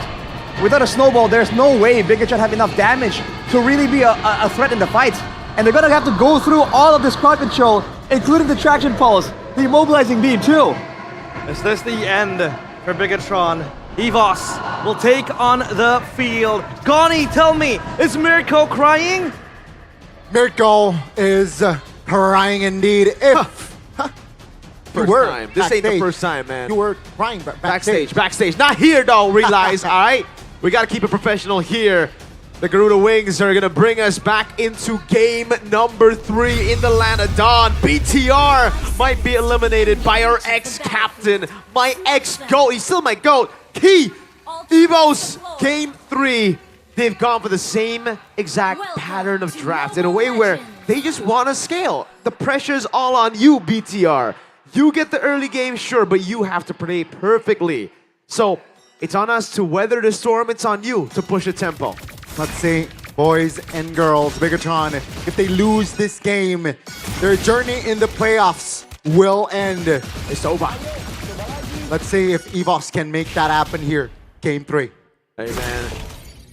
Shogun with the concussive blast here wants to get the prio early in the XP. That's Albert with the lethal take already, man. Evos are confident. They're coming into this game knowing that they want to close it out. BTR, a lot of frustration, so they gotta get those small wins to build up the confidence. If not, it's gonna be real tough for them. At least, though, in the drafting phase, they banned out. Oh, hold on, Niall. Oh, he isolated. Will force to use that flicker there, but all is well. A small win with that flicker burnt from King. Yeah. Again, at least they got rid of the Hayabusa, so there's not going to be crazy ganks happening in the mid lane. That gives Moreno a lot more space to play with. But Shogun in the bottom lane actually will get the XP crab away from Rendi. See, with the Phobius, with the Juicy, with the Badang, with this composition, it is literally just an all-in on early game. And it's not like Evos have been winning the early game. BTR have been winning early game. They just haven't been able to capitalize on the early game. Amon's on a comfort pick, but so is Erlan. 90% win rate on the Granger throughout his career. All is well here in the early game. First 2 minutes, nothing too crazy, but Erlan is deep in enemy territories and he is winning trades. Oh, great rotation by Key. Will force Amon to use that flicker sway low. Looks for a connection. Oh, wow. And Amon will have the final laugh. That's going to be Bigatron by Vitality, though, taking the turtle freely. As Albert will not contest. That's going to be Kido stunned up. Everything. That's going to be Shogun picking up first blood as well. BTR start things exactly how they start game 1 and 2. Game 1 and game 2. So everything's going to plan again for Evos, you know? Only the Roamer got picked off. They got some pressure off of the gold lane. Erlan will be able to farm. Shogun got first blood, so at least he'll be able to push out a bit more. But without the flicker for Eman, that actually gives Erlan a lot more breathing room. Level 4 is usually where the Cho finally gets to play in the lane. Level 1 to 3, it's kind of like a, I'm just clearing, I'm just cutting, rotating over. So, oh man, the honest prediction has dipped even more for BTR. The bigger troopers have all left the building. It seems 14% here by Gope, 86% to the Evos fans who are so back right now. They're probably spamming the King Evos is back emote. They will look to increase their odds in going term 7 in this game. But yeah, I mean, nothing too crazy. Way of Dragon, though, will be popped just to get more space. Yep. There's no flicker there. He tried to go for the Jikundo Shunpu in, but he didn't get the correct angle, so he just used away the dragon. And Case Key punishes him. Moreno in the mid lane, gonna be fine with the Crimson Beacon, trading it in for the Traction Pulse. So for BTR, a lot more cautious of Albert in game number 3, as they should be. Yeah, and it seems like EVOS now, they know their winning condition. They have that sort of scenario, right? Game 2, game 1, very similar play style here. They're taking it slow in the early game. The bottom side though, Shogun, good, is looking for an initiative with Nile going in. Yep, as the constant jumps now, Rendi should be able to escape, will be able to get the blink down, and they get prio for turtle number 1. Airlan with the first item, Sky Piercer, signature choice for him right after the Leather Jerkin and the Fury Hammer. 500 gold lead for BTR. EVOS want to scale, so I don't even think they can test this unless Key gets an amazing Tsunami Slam over on Nile. Yeah. Keep in mind, Iman has the flicker, so definitely there's outplay potential. And Erlan does not rock the Purify, so he got to keep his distance here, especially going up against the Cho. Gotta read it, Erlan. Gotta read into the G2 Do. He played the Cho Gold just yesterday, wasn't able to get the win. That's a Mountain Shocker revealing everyone on the board. Nile and Albert level 8 and 8. Finn walking up, Shogun! They want to contest, that's the way of Dragon. Rendi though, oh, take a look at the back, that's gonna be Mon. Brings it down alongside Shogun. 2 members off the board. And it's now going to be the turtle for free. Erlan, given the turtle, might be a triple as Key looks to push forward, and not even turtle 2 is given to BTR. EVOS, they're pouncing on already a weakened BTR from game 1, game 2, confidence at an all-time low. And Erlan got 2 Sky Piercer stacks. Scani, it's looking over. It's looking like a 3-0 already. Oh no, and they will look to push the top lane. Just 3 members here defending. Key does not have the Tsunami Slam, but they will get the structure. Shogun though in trouble. Oh man. He gets away in time. That's a wave pushing in now. That's going to be the purple buff. I believe still taken by Albert. He got level 10.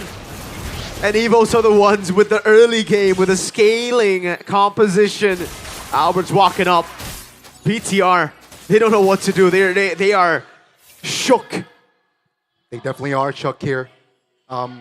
This is not similar to game 1 and 2. Usually 6 minutes in, it's Bigatron with the gold lead. Game 3, it's a different feel. And again, it's alarming. Tsunami Slam though lands on towards Finn and will force to use that flicker. Bigatron, will they fight this? I don't think so. They will back off. They don't have damage, as the panel said. You know, DPS is pretty low. It's all about East and Shin here. Let's give it the kick. Oh, Rendi! Oh, on towards 1! That's gonna be Orlando with the Sky Piercers, finding another kill. That's gonna be Key in trouble. Should be taken down here by Emansuelo.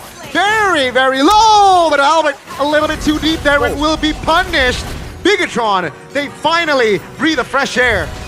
But they're the ones with the advantage in the early game still. Despite this, it's still going to be EVOS with a win. All they need to do is get Erlan those stacks, and they've given him 3 already in the early game. BTR get the turtle, but I think EVOS walk away and say, you know what, that was a bad fight to take, but it's okay.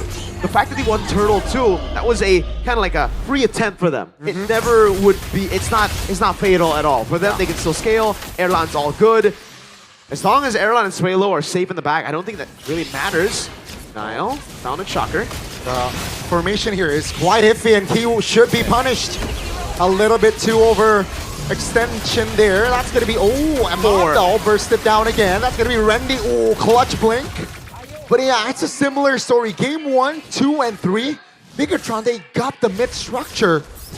But in game 1 and 2, they failed to convert later on. Will it be the same this time around?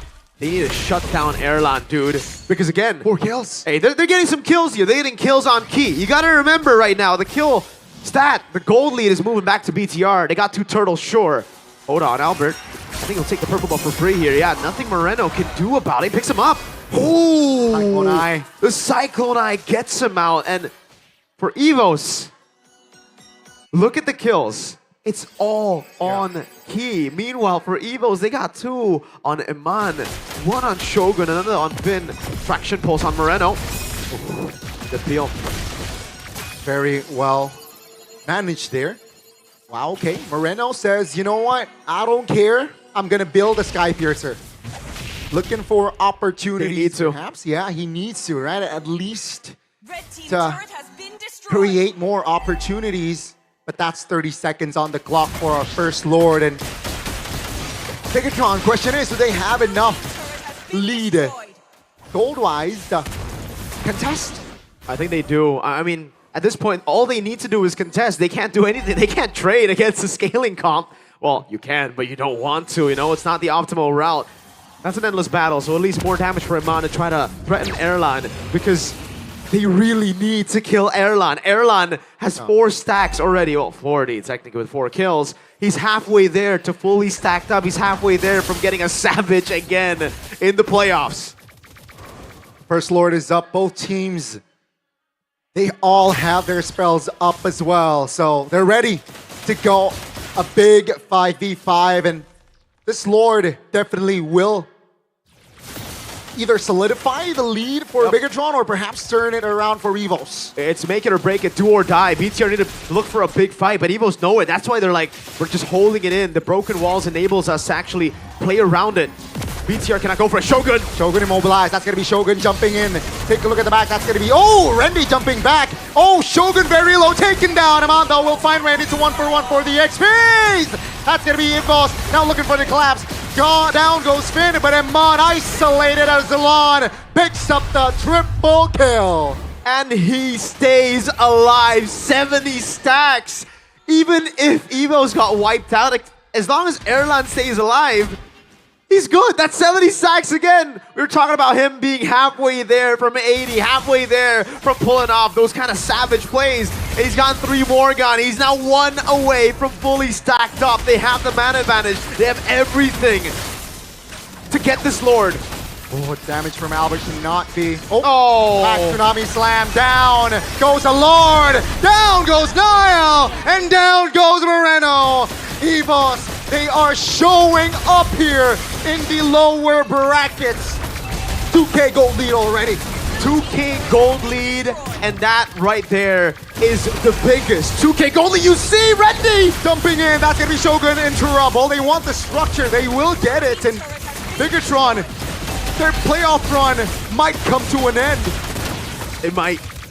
I think at this point it will.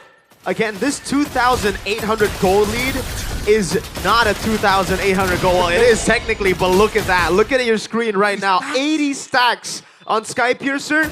Yeah, on a Granger, that's a death sentence. That's done. You know how on a Kalea you need an insta-kill, right? So you think of Beatrix, you think of Lunox. Granger 80 stacks. That's basically insta-kill, man. 2 shots, or like a whole Rhapsody into a bang on the death. Or the Sonata, and you're down. BTR, they gotta get like a Hail Mary play on Airlock. They gotta kill him, but even then, I don't think it's enough. Albert scaled up as well. Sway Lowe's 007. Florian Burtz. Man, things are definitely not looking good Randy! Here. Oh, Randy in the back finds a 2-man immobilization. Oh, take a look at the damage. Oh no, both the XP went down. Take a look at Elon. He's just re-hitting. Gets the double. Down goes the turret. And Bigatron, they lost the far lane. They lost the far lane. But the thing is, Evos, they're not happy with just the far lane. They know they got 80 sacks. It's 10 kills on Airline. Anyone. It's an all-you-can-eat buffet. Whatever Tsunami Slam picks up, Airline eats. Almost 5K gold lead, and Evos, they know a win is in front of their eyes. They just gotta be patient. Keep it tight. The next Lord, they look to close out this series with that Lord push. And now it's just the discipline, right? The composure for Evos. They know they have BTR in their clutches. It's all about ending it, closing it out. And it's honestly hard to see BTR coming back here. I think it's downright impossible. Evos have scaled, they've won the early game, they've done everything oh, Cyclone again. Key, I thought the Flicker would have been burnt out, or maybe they would have used some more resources. That's it. That's the angle they're seeing right now. If he gets like a 5-man fist crack into a 5-man pickup from Moreno into a 5-man dark wave and a 5-man mountain shocker, the cope is still there, but that is ridiculous cope. Yeah. EVOS, they need to be aware of this, right? Oh, man. Take a look at your goat here, Luke. My boy Luke. He looks so disappointed. He looks so sad. He looks like a certain caster right now. Evos are gonna go for the Lord. But hey, that's the conceal from Finn. Albert takes the Lord. Lack of information, but they want to fight. That's gonna be the flank. Finn though will be taken down by Erlon, who is just free hitting at this point. Swilo goes down, but take a look at the front in front. Rendy holds 3 members and gets out of the way as Erlon picks up the bang bang.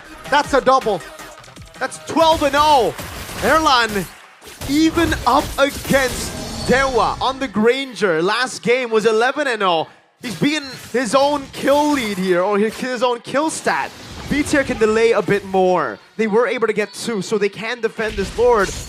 But again, with the far lane here, Finn is going to have to constantly be waiting in the back. He's baited out Flicker, so that's why right now for Evos, even though it's 3v3, they can't look for it. They know that Eman has Flicker. They know there's still a slight chance that they get a kick on Erlan. So play it safe.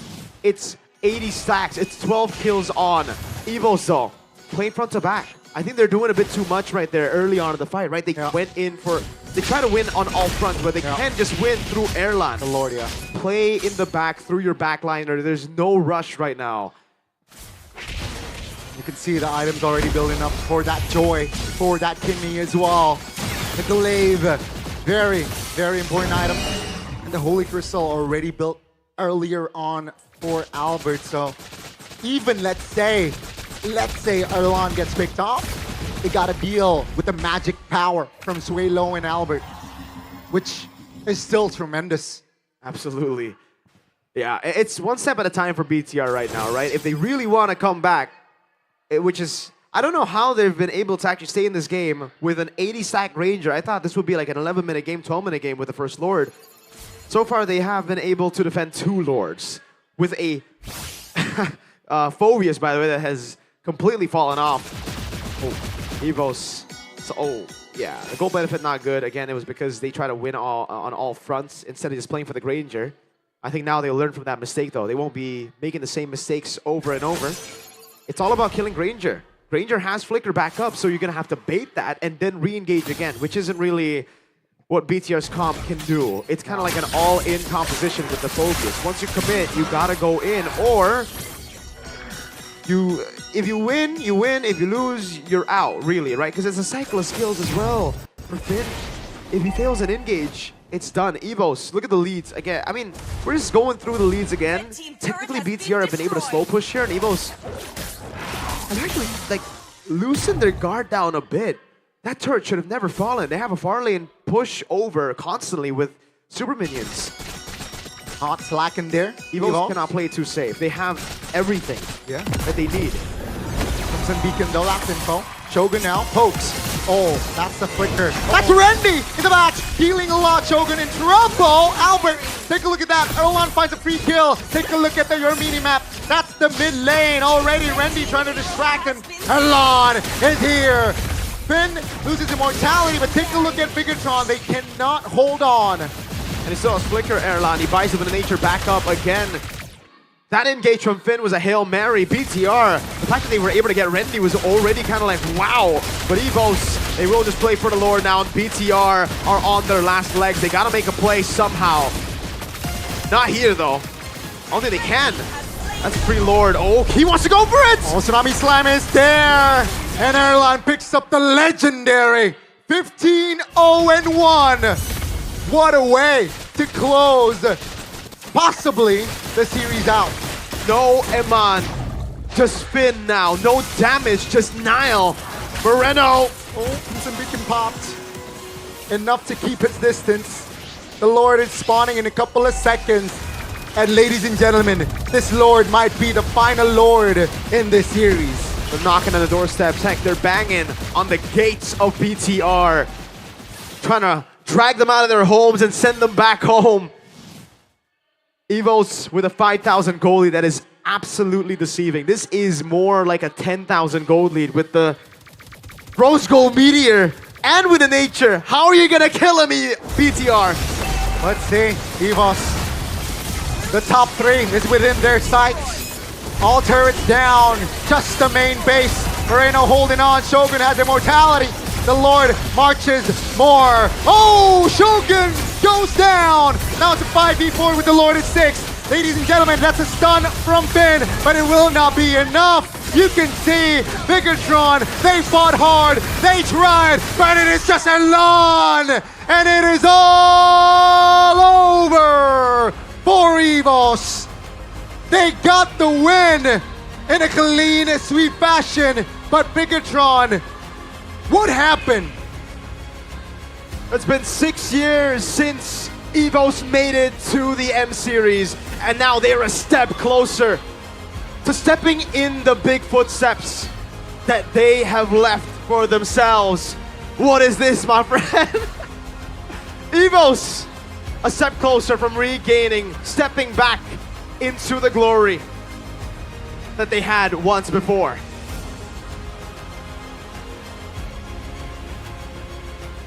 You can see the disappointment. You can see the joy from the other side. And remember, Suelo was a super sub day 1. And it seems like the Karas lineup fits the bill and will take EVOS to top 3. EVOS trusted their lineup this time around in Season 16.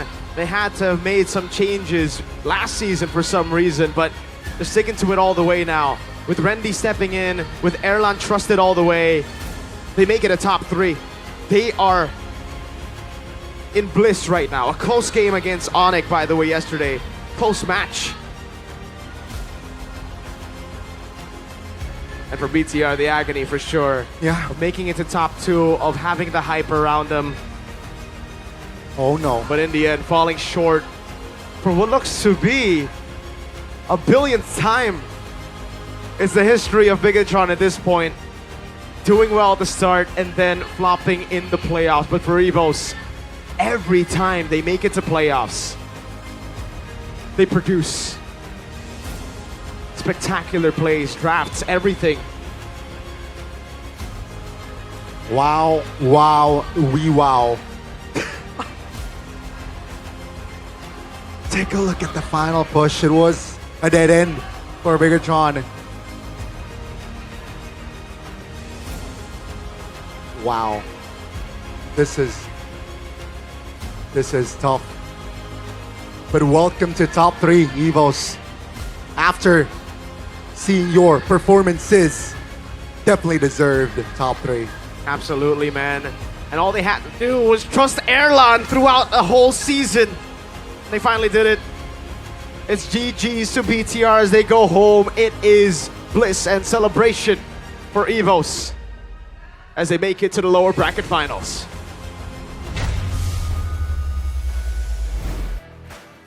Dan di season 16 ini pun kita masih harus mengucapkan selamat tinggal kepada tim Bigatron yang telah berjuang sampai titik darah penghabisan. Mereka dari setiap game pun mereka berusaha, namun apa daya kali ini kita harus mengakui bahwa Bigatron tak bisa untuk melangkah lebih jauh lagi. Dan pada saat momen ini kita akan mendengarkan momen terakhir, panggung terakhir untuk tim Bigatron. Of Bigatron by Vitality up on stage. Pertama-tama saya ingin mengucapkan kepada Tuhan Yesus terima kasih untuk season ini. Season yang unexpected lah buat kita karena kita banyak ganti dari coaching staff sama player kita juga bertiga ganti. But kita bisa di upper bracket. We're able to get to upper bracket. Bisa menuju ke playoff ini mungkin emang masih belum memuaskan. Tapi thank you juga buat BG Troopers yang udah dukung. Yang jelas kita akan bangkit lebih kuat lagi next season. Karena kita yakin juga dengan mereka ini tambah pengalaman dan mereka akan menjadi lebih kuat lagi secara mental and mechanically. Thank you semua. Thank you. Thank you very much everybody. Dan pada saat ini, BG Troopers, Super Fans, terimalah the one last foul from Bigatron by Vitality. 1 foul.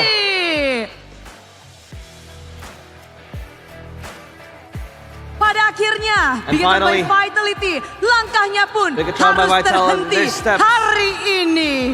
Their efforts has to be stopped and put on hold today.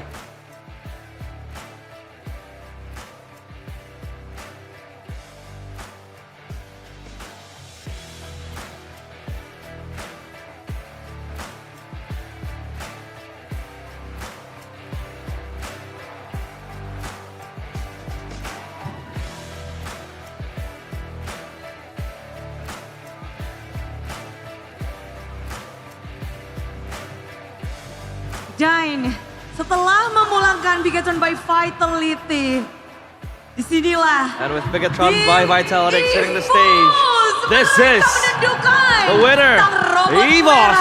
Dengan 3-0. They're able to topple down the red robots with a 3-0 without any reply. Congratulations, And EVOS. the White Tigers roar once more. Turun ke lower bracket. Ternyata kalian Down to the nyimpen lower strategi bracket. spesial ya. You guys, Apa tuh strategi? Apa tuh? Gak ada kayaknya. I don't know. I don't think we have a special strategy. Is your Alice the key? Dari awal-awal juga emang udah dipakai sih. Well, Alice, we have been using since the get-go. Dibiarin gitu aja. We've been using it for quite some time now. Respon Randy. Ya kalau dikasih ya pakai aja. Well, if you give it to me, I'm gonna use it. Pakai aja. Ya. Tapi Randy, kamu adalah Oh, Randy, rookie you're the di rookie. antara kawan-kawan yang lain Among di all MPL your dan bahkan di compatriots babak in playoff MPL ID, ini. even in the playoffs. Langkah demi langkah kamu Step by jalani step, sampai pada you went through it akhirnya all. hari ini terjun ke But lower today, bracket. Apa you fell rasanya into the bertanding lower di lower bracket. bracket, Randy? How does it feel to play the lower bracket? Rasa bertanding ya kita semangat gue lebih ada aja sih soalnya. Kalau kalah kan pulang ya. Bigger, Gua even masih bigger pengen in me. main besok aja sih. I still want to play tomorrow, Ingin main besok, so I gave it my all. satu step aja, besok dulu nih. Ya.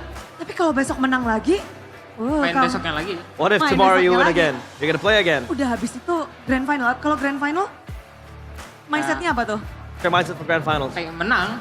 Pengen I just want to win. Senin udah nggak ada. Tapi Randy menjadi rookie yang bahkan selangkah begitu dekat Well, menjadi Randy, perwakilan Indonesia di ajang you M7. are a rookie. Kamu bisa That's one step menjadi closer spot juga di to situ. get to the Men-secure spot M7 di World M7. Apakah Championships. itu memang harapan Randy? Is that Go your main hope? internasional. Is that your target to Iya go sih, international? emang harapan dari dulu lah, memang pengen main di Yeah. internasional gitu. It is Dan what I kalau ngebahas tentang want hari to happen. ini, I want to go perlawanan to bisa international dibilang Shogun stages. juga adalah memberananya juga, rookie juga. Apa sih yang Oh. membedakan mungkin You are a ketika rookie. melawan satu player yang veteran dan satu And you player are pretty new. yang sesama rookie juga? Mungkin Facing off kalau against rookies and lawan veterans. Rookie itu ya gak tau sih, gue ngerasa dia Well, main lebih berani aja sih. Up against rookies, they are just much Ya, more. gak ada pressure aja sih dia No main. pressure. Tapi kalau Randy hari ini mainnya gimana? What about you, Randy? Ya main kayak biasa aja. Well, I just play my Biasanya usual Randy game. itu kayak apa sih? Ini luar biasa loh. How usual is that? Main berani, gak takut mati ya, kalau mati Well, ya my udah. usual is to Yaudah, play hidup lagi ya di bravely, base ya. and Iya. I'm not Tapi afraid kalau to ngebahas die. tentang hari ini, kalau kita ngebahas tentang yang wah semua talent, Well, talking about today, langsung tertuju pada satu nama ini all juga. the talents, Albert. the eyes are set on one man, Di babak Albert. playoff ini terasa spesial. The moments in the Kapan terakhir playoffs Albert are all benar-benar very berjuang special. seperti ini di babak playoff? When was the last time you Kayaknya fought cukup this lama hard ya. at the playoffs?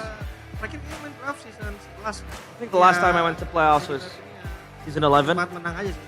and I just want to win. Menang aja. Kita I really lihat wanna win. beberapa season lalu kamu di balik layar, di dalam A few ruangan, seasons ago, dan yes, sekarang you did berada make di it to playoffs, but you were in the panggung ini, dan kita backstage. melihat bahwa You permainanmu were a bench begitu warmer. apik. Hari Now ini today you khususnya brought an Albert, epic gameplay, a 3-0 very good kalian one. dapatkan. Apa 3-0. yang kalian perbuat hari ini? What did you guys do today? Ya kita benahin lah dari Well, kemarin kan kita we try to kalah fix dari our upper bracket, mistakes. ya kita reset We lost dulu to the dari upper kemarin bracket itu, terus against ya Onyx kita and we comeback reset. di hari ini sih. And Tapi it apa seems sih like yang we mungkin kalian performed very well perbaiki dari today. hari kemarin dan kalian Magic di sini bisa langsung 3-0. Apalagi You guys khususnya pulled off dari a Magic, Albert. a 3-0. Pergerakanmu benar-benar membuat dari tim Bigetron tak And berkutik. your movements were unpredictable against Bigetron. Kesalahan yang kita lakuin kemarin aja sih biar nggak kejadi lagi. Well, all I had to do was just Kemarin learn jadi ngelakuin kesalahan itu. from Ya, my mistakes ada and our pasti. mistakes. Kan kita kalah pasti ada kesalahan.